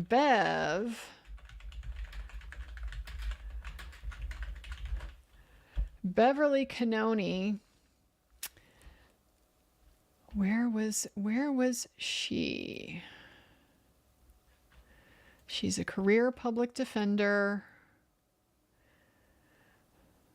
The Committee for Public Counsel Services, which is a state level public defense system. So yeah, okay, I'll take that back. If Yannetti is in Middlesex County and she's a statewide prosecutor, or a statewide defender, then maybe it's possible that they did cross paths. Maybe it is. That would explain potentially at least a little bit better some of this hostility if there's history there. She's got a grudge. Sandy B, apparently John was drinking Karen's drinks. Yeah, the Darvoing, man, the Darvoing. John is the one who is like at a stumble level drunk BAC, but we need to find a way to make that be Karen. So we'll reverse engineer this result, and this evidence of drinking that we can't substantiate with receipts, with video, nothing. Just that it must have been Karen. Anton Ivanov, funny, the IOU taking action against corruption. I could make Fed jokes about that, but especially in this area, oh my Lord, in this part of the world, yes, everybody knows about the Feds and Whitey Bulger and that whole scene. It's a mess. It's a mess. But it just kind of goes back to that whole thing about the standards, right? When you're in the position of power, you don't necessarily have to follow the standards that you hold everybody else to. And so when the feds are the cops that investigate the cops, yeah, they don't necessarily have to apply the same standard. Cargo pilot guy, given your experience, do you believe in our system? Well, what does that mean, believe in? Do I trust it to produce justice? Not really. No. But a big part of that is just because the entire premise is flawed to me. Like when you have a situation where somebody has already been killed, you know, somebody's already lost their life. How does it make anything better to destroy another one? You know, this is part of my perspective. I don't see the outcomes of the criminal justice process as being particularly just, even when they're doing what they're supposed to be doing and you're catching the right person and you're prosecuting them for the right crime and stuff like that. But I don't have a real retributive mindset. You know, for me, the reason why we should be concerned about crime is because we want to keep people safe. We want to minimize it. We want to try to keep it from happening again. We don't just retaliate out at people because we like to, because it feels good. That makes us no better than them. And the point of having a system is to have the higher standard. Set yourself to a higher level than the people that you're prosecuting. It's one of the reasons I'm against the death penalty. Makes you no better. Makes you no better than the people that you're punishing. So yeah, I think we should have a higher standard than that. I think we should have just better objectives for the criminal justice system than we do. So in that sense, no, I don't believe in it in terms of is it producing justice? Do I believe in it in terms of does it work at bringing the truth to light? I think, yeah, a lot of the time it does. Sometimes it doesn't. I do want to think at least that these situations where there's all these skewed incentives in the investigation and the reverse engineering and the let's get somebody just to get them, that these are the exception and not the rule. And I say this from the perspective of, yes, having been in the trenches and sat through the dockets week after week after week and seen the volume of cases that come through and the evidence that they're based on. Most of the time they do get it right. Most of the time the reason why people plead guilty is because they are, and they got caught and they know it, and they know they're not going to be able to get out of it. It doesn't mean there aren't more times than there should be where that's not what happened, where somebody's been leaned on, somebody's been overcharged, et cetera, et cetera. You know, all of those basic problems. But in terms of like, they're just flat out wrong on the facts. They have the wrong guy. They've done the wrong thing. They've reverse engineered it, targeted, gotten their tunnel vision, whatever. I do think that is the exception. It's not the norm. It's just that given the severity of the consequences, it shouldn't be happening at all. It shouldn't be happening at all. Our whole system is predicated on better for one guilty Better for 10 guilty men to go free than one innocent person to be locked away. I believe in that. I think that taking away somebody's liberty is just one of the most degrading, dehumanizing things that you can do to them. Put them in a box. So you better get it right. I think most of the time, at least, our system gets that right. But it's, for me, one of those situations where there shouldn't be an error rate. There really should not. Theory neutral. Disappointed with the lack of raw Google data. Speaking of which, can't for your Kohberger coverage. Andrea, the one crime tuber not assuming guilt. Well, that's not what we're supposed to do. We don't assume guilt. We're supposed to judge things on the evidence. I like to think I'm open, I just take the evidence as it comes to me. The problem with Brian Kohberger's case is that the PC affidavit was thin from the outset, and people were willing to make a lot of excuses for that because of just the timeline of the investigation and the expectation. Once we got his phones and his devices in that car, which was going to be a walking crime scene, then the investigation was really just starting at that point. They were going to be able to fill in all those gaps.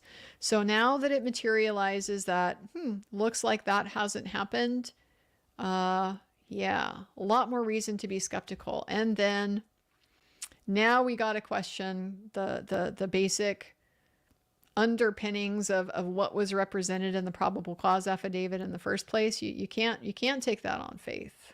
You can't take it on faith. Yeah, I don't want to assume guilt. I will say that I do think there are cases that you can get a stronger opinion of guilt on before you get to trial. I don't want to say that can never happen.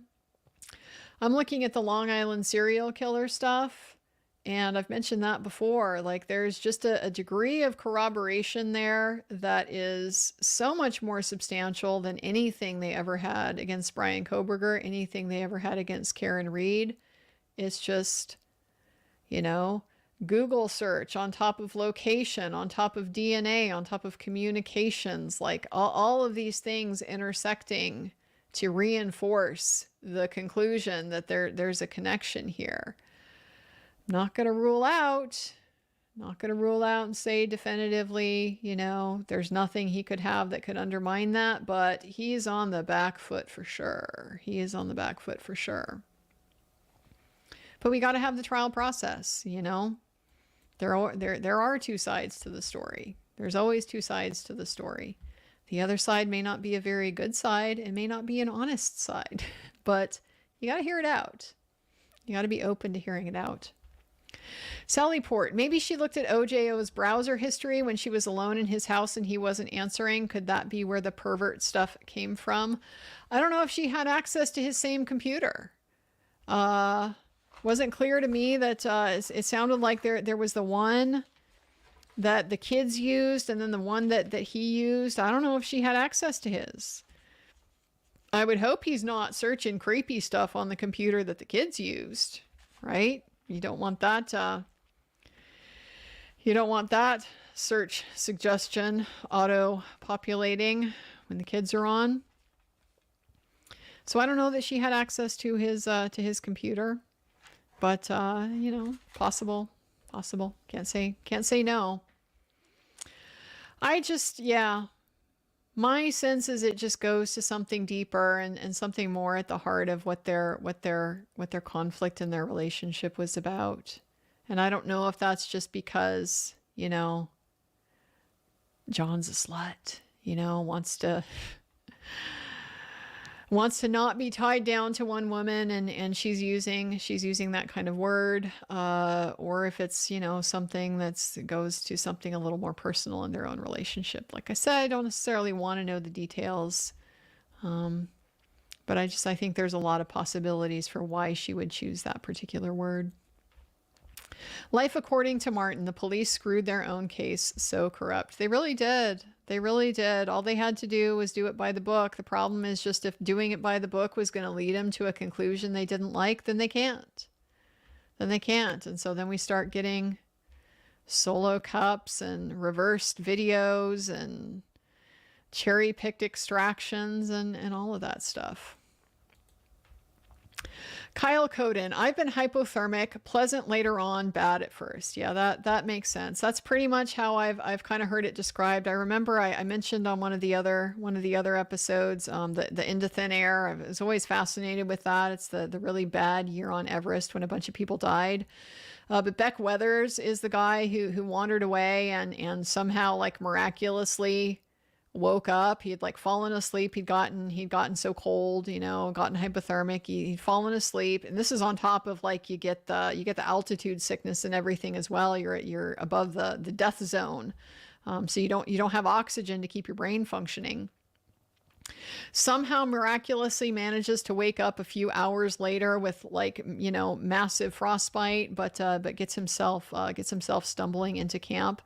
So anyway, he describes what that's like. And, yeah, it sounds like it's not really that unpleasant. Like you just kind of go, it's like going into a dream state, really. It's like you're having a dream. I remember a common thing that happens when people freeze to death is they hallucinate and have this perspection, this feeling of warmth. So people will take off their clothes in the freezing cold.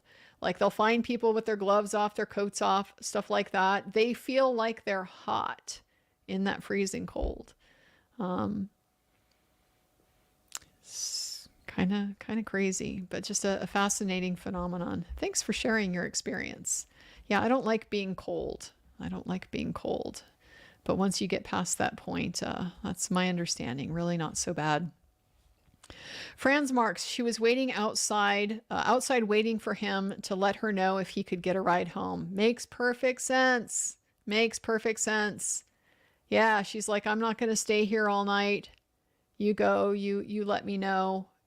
You either come back with me if nobody can give you a ride, or let me know that you're good to go, and then I'll leave. That makes perfect sense. I like that explanation. And then he just no-showed. Never heard anything, and she assumed, oh, he's in there getting drunk, getting there, doing whatever, just being inconsiderate of her. Because based on what we've seen, is that a particularly bad assumption? Doesn't look like he's always been all that considerate of her.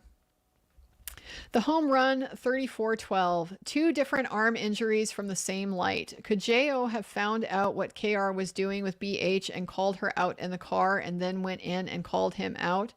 Another possibility. Yeah, so the 2 arm injury, he's got one on the inside. She marked it on the graph. I don't see how that now works with this orientation. How did a piece of taillight get all the way over on the other side of his arm? Don't see how that works.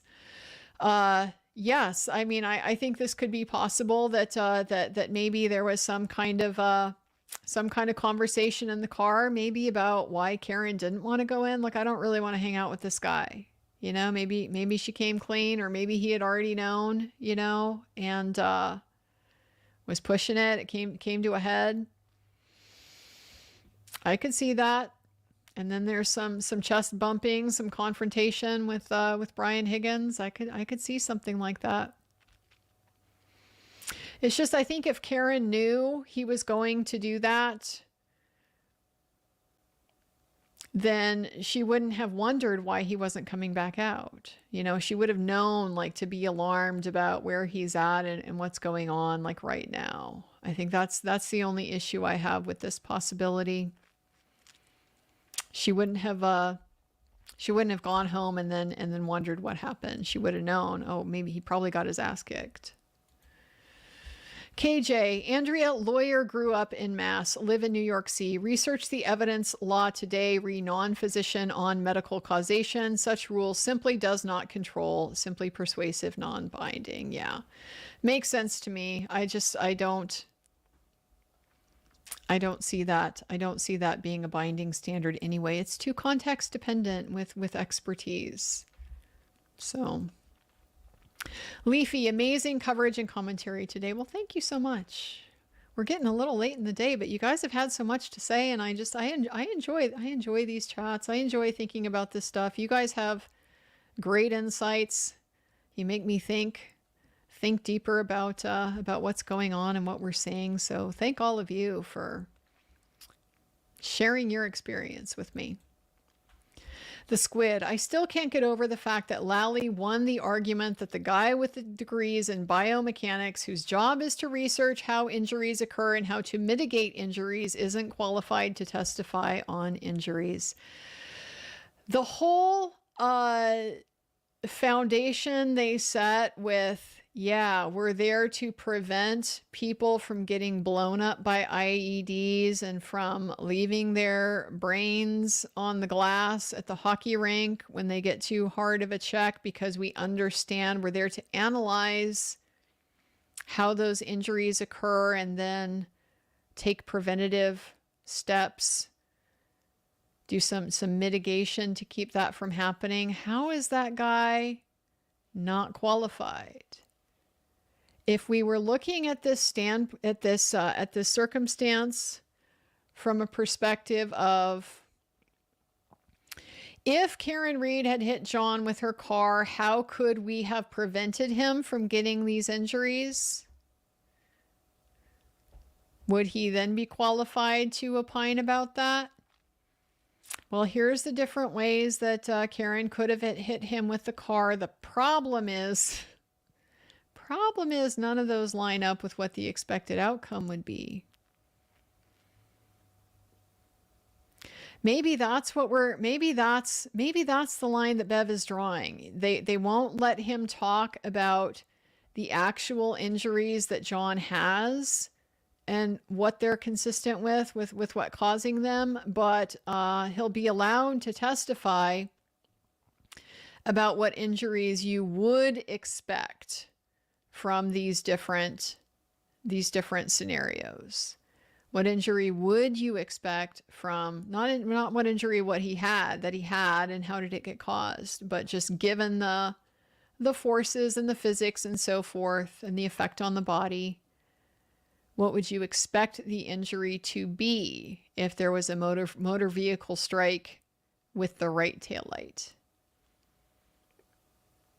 Maybe that's how he's going to be limited. If that's the case, then I don't know that we have a huge problem.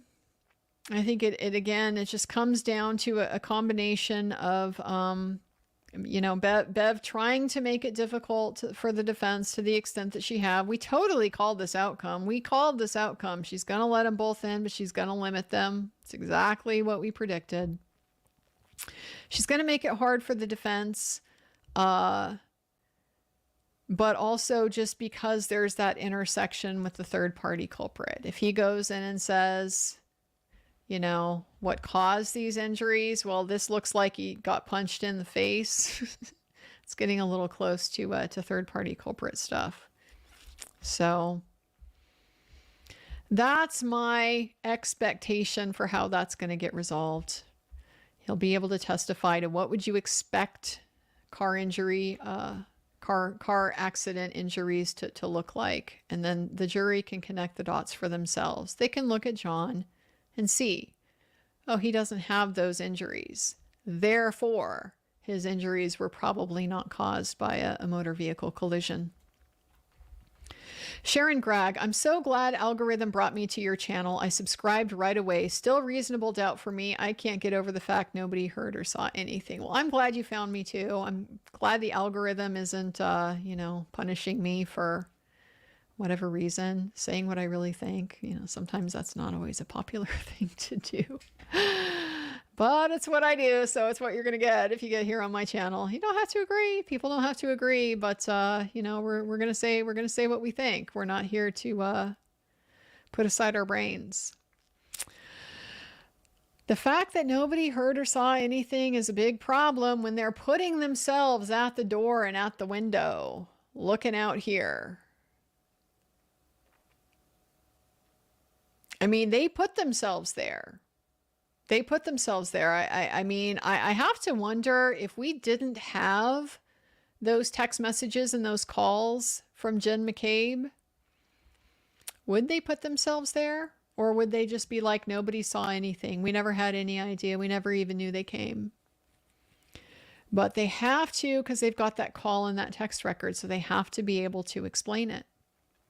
And so then once one person has to explain it, well, then you start getting corroboration and a lot of people offering the same version of events. Very difficult for me to believe that all of those people left that house and walked right past. And if John is there on the grass, like they're telling me he's supposed to be, nobody saw him. Nobody saw him. Everybody drove that way. They all drove away that way. Your headlights are right there. There is not that much snow yet. You would have seen something. And if you had in fact seen a black blob, even if you didn't stop and check it out at the time, the next morning when John is found where the black blob was, you're going to remember, we saw that driving away, and you're going to mention it. And now that would have solved this whole problem of nobody saw him. But if that didn't happen, didn't get made up until later, then yeah, well, that would explain why nobody saw anything. Rudy Dubb, in Great Britain, if the defendant is going to give evidence, they must be the first defense witnesses called. That's interesting. I did not know that.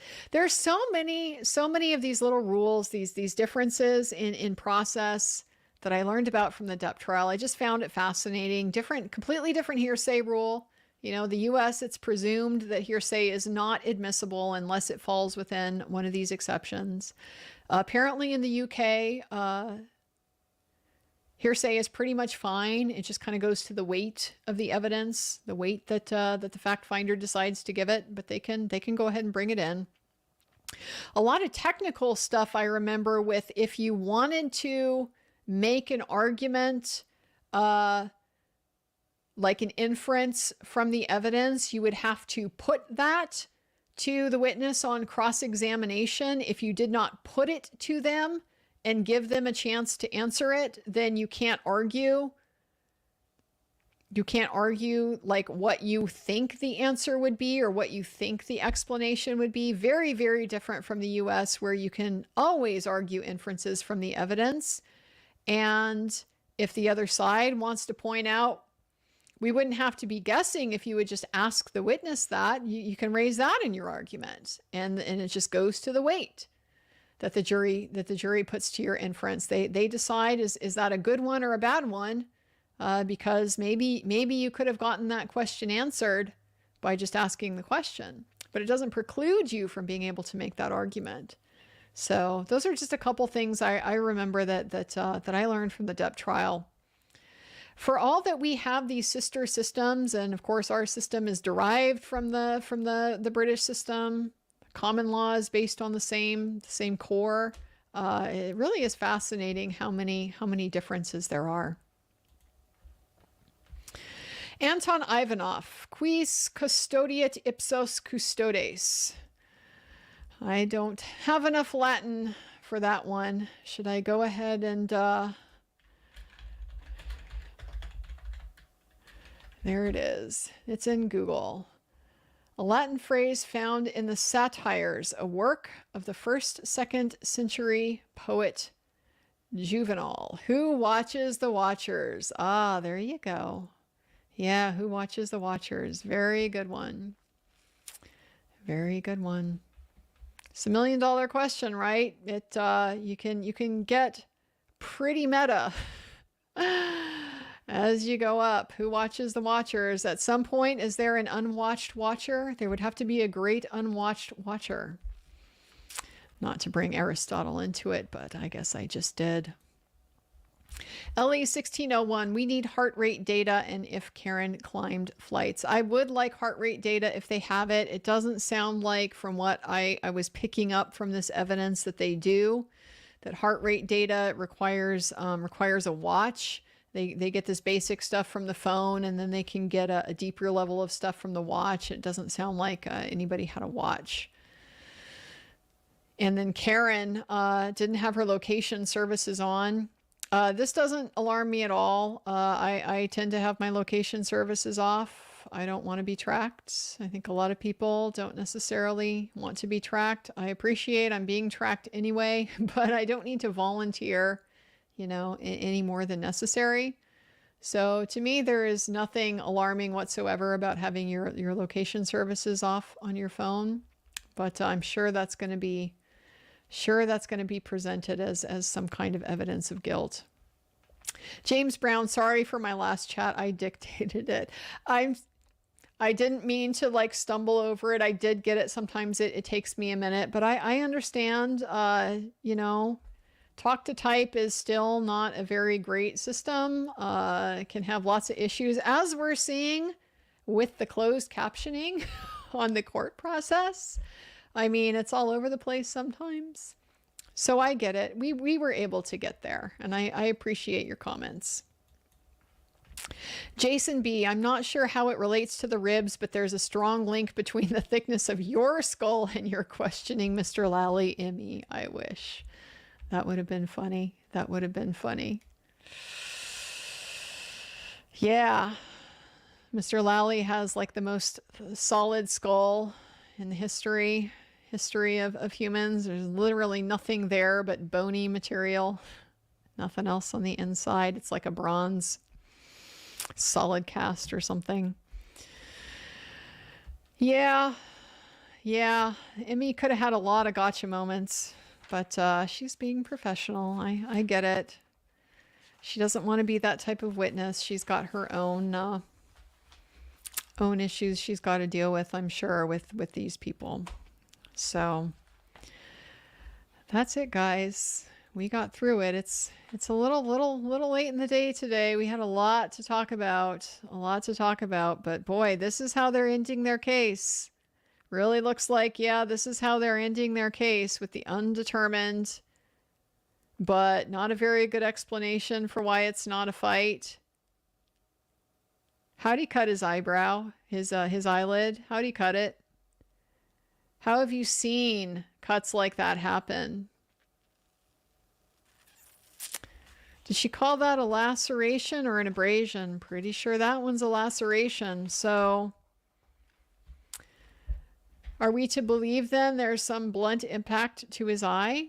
Sounds like that's what we are to believe. What blunt impact are we aware of to his eye?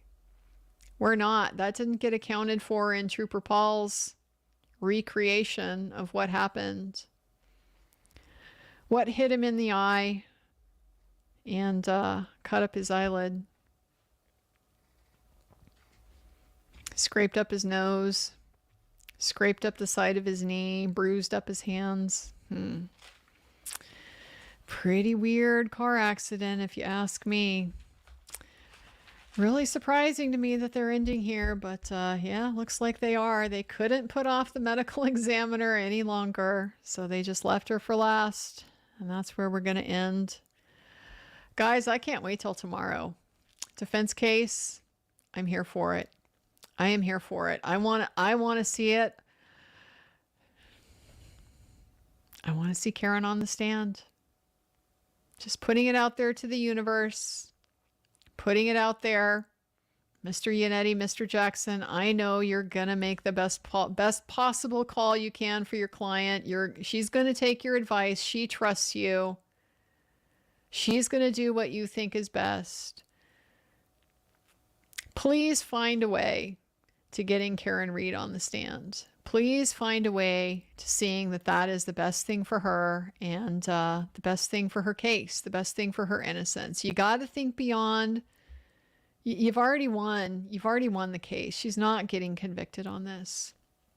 So now it's time to think about her and what's going to be best for her, what's going to help her reclaim her power in all of this, what's going to help her recover from this. I don't think being silent, sitting there not speaking for herself is going to be the best thing for her. I think she needs to be on that stand. Let it be. Make it happen. Jessie Golightly, I think she turned her location off so John couldn't confirm she didn't actually drive home. Couples often share location with one another. That's a potential explanation. It's just that the impression I got from the way that Guarino was describing her location data, it sounded like it was generally off. Like there was very little location data in her phone at all. And I think, so this is one of these areas I don't know. I don't know super down to a detailed level. Other people, we got a lot of smart people in this chat. They may know better than I do. But there are services in your phone that relate to emergency services and like the ability of first responders to find you and stuff like that. That I don't think are going to be affected by these location services. Location services is typically dealing with the app's ability to access your location data and then, communicate back with the server and share it around and all that type of thing. But there are basic core location functions that I am not sure that you can actually turn off your phone. And so that was kind of the impression that I had gotten from his testimony where he's basically saying, well, there's like a couple little base locations in here, but they just don't have like the route of travel kind of level of data like they had for John. But I don't know for sure. I'm just interpreting what he said as much as anybody else is. So yeah, I think that's possible if it's just that her location data in this particular time frame is more limited. I could definitely see that. But if it's over a broader time period, then she may just be like me and not particularly want to have it on at all. I'm not there to give it away to the advertisers, make them work for it a little bit. Karen S923, isn't a judge's position neutral by nature? If Bev's prejudice kept out vital info for defense, wouldn't that be basis for appeal? Yes, it is. I mean, it's one of the fundamental constitutional rights that you have. It inheres in due process the right to an impartial judge. A partial judge, a judge that's biased against you, is a violation of due process. You can't have that because they have too much power over the outcome. It's like if the ref in your baseball game has bet on the winner. That would be a problem. That would taint the integrity of the whole process. So yes, it's the same thing with the judge.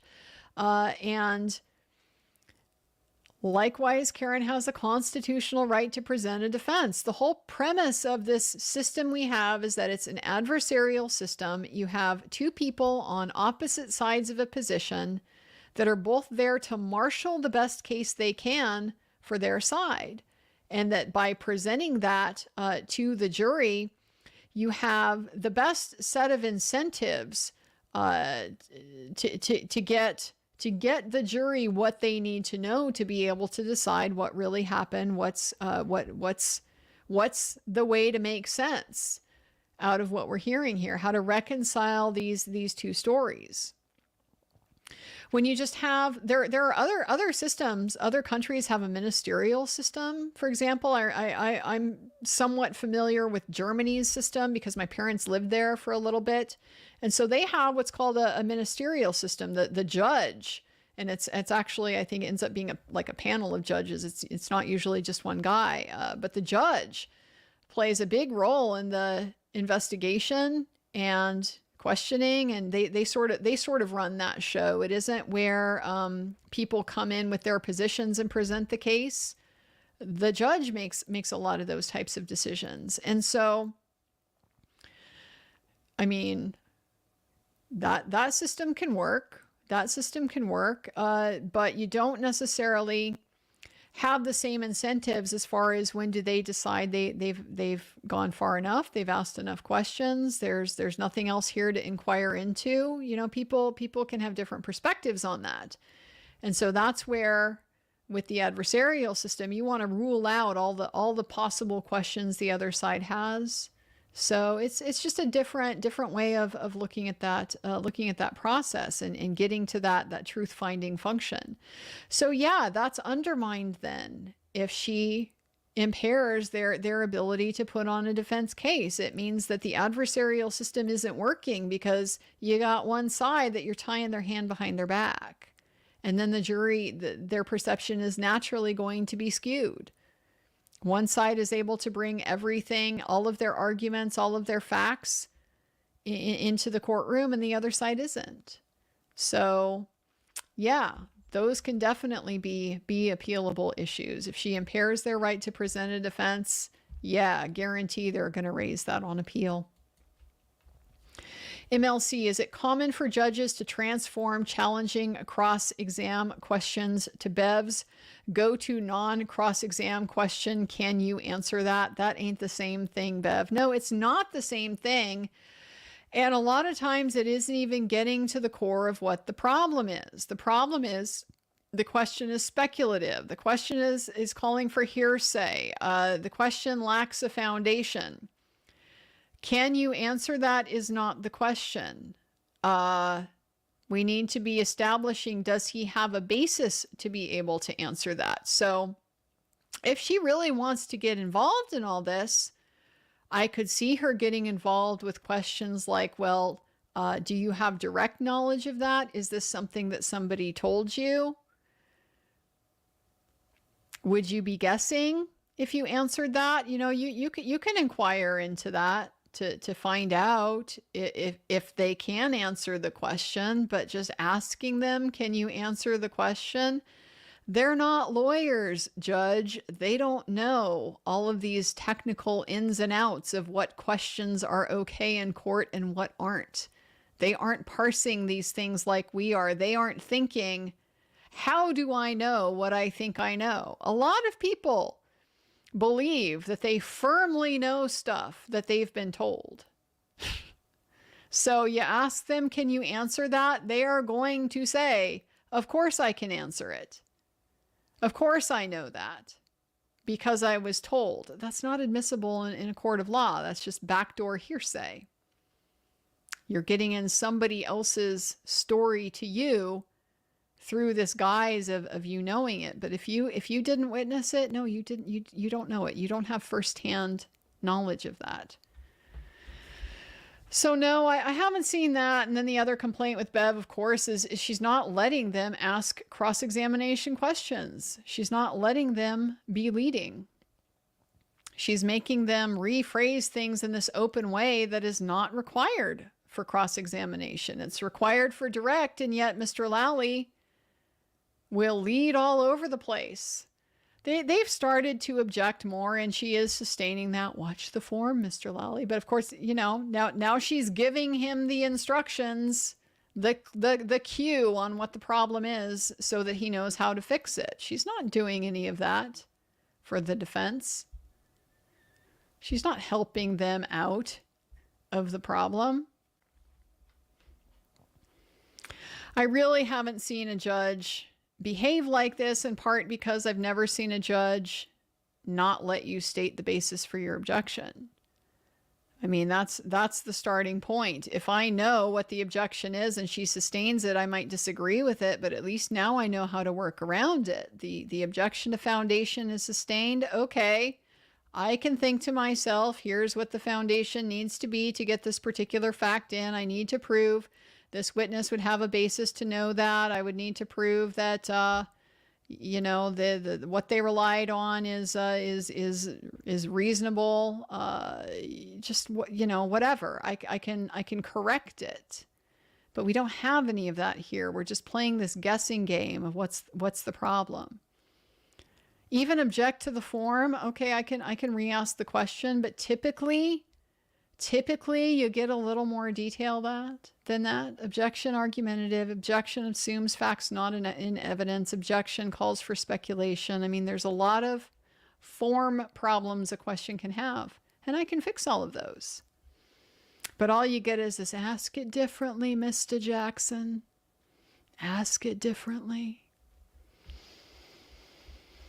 I mean, clarify what the problem is, and then we all know what the change needs to be. We all know what the standard is that's being applied. No, I haven't seen anything like this. So, guys, I'm ready to wrap it up. Man, this has been a long one. This has been a long one today. And I'm ready for tomorrow, man. I'm like, I'm gonna get off this stream. I'm gonna take my shower. I'm gonna go to sleep. I'm gonna be ready. I'm gonna be ready to be here for a full day tomorrow. We thought we were gonna get a half day. Nope, we're gonna get a full day. And yeah, I think we're gonna get defense case. I think we're gonna get a defense case. And if we're gonna get Karen Reed, I think this would be pretty good timing. It would make a lot of sense timing-wise for us to get her now. Not saying that if we don't get her now, we won't get her. A lot of different theories behind it. I felt the same way about Johnny Depp, you know, put him right on the stand. Just get him right up there. But they waited until, you know, they were a few defense witnesses in. There's a lot of reasons to do things the way that they choose to do them, and there really isn't a right way or a wrong way. But boy, I really would love to see her tomorrow. And if I were running the trial, I would be giving that very strong consideration. Yep. Yep, I sure would. Because the jury's been waiting. They've been waiting. They want to know. You don't have to tease them. You can just let them have it. You can just let them have it. You don't have to play games with the jury. You don't have to try to get them to chase you or anything like that. You can just be direct. Give them what you got. And I have no reason to think that Karen can't be an asset for her own defense. I really don't. Nothing from what I've seen. I think at the very least, we get a non-whack job. And then we know, well, that's just a smear. And we know where the smear came from, and we know why it came out the way it did. We know why that was going to be the story. So at the very least, just show me she's not a whack job. Because I'm not getting that read on her from anything I've seen from her. Haven't got it from those text messages. Which, by the way, just as a reminder, yes, Sleuthy has them up on her spreadsheet. I am going to be running to Sleuthy's spreadsheet now to look at those exhibits and check out those text messages. So guys, we'll be back early tomorrow. We'll get the cross-examination, such as it is, of Dr. Scordi-Bello. And then we'll get a defense case. I can't wait. I've been waiting. Mr. Yannetti told me to wait, and I have. I've been very patient, but I'm ready now. I'm hungry.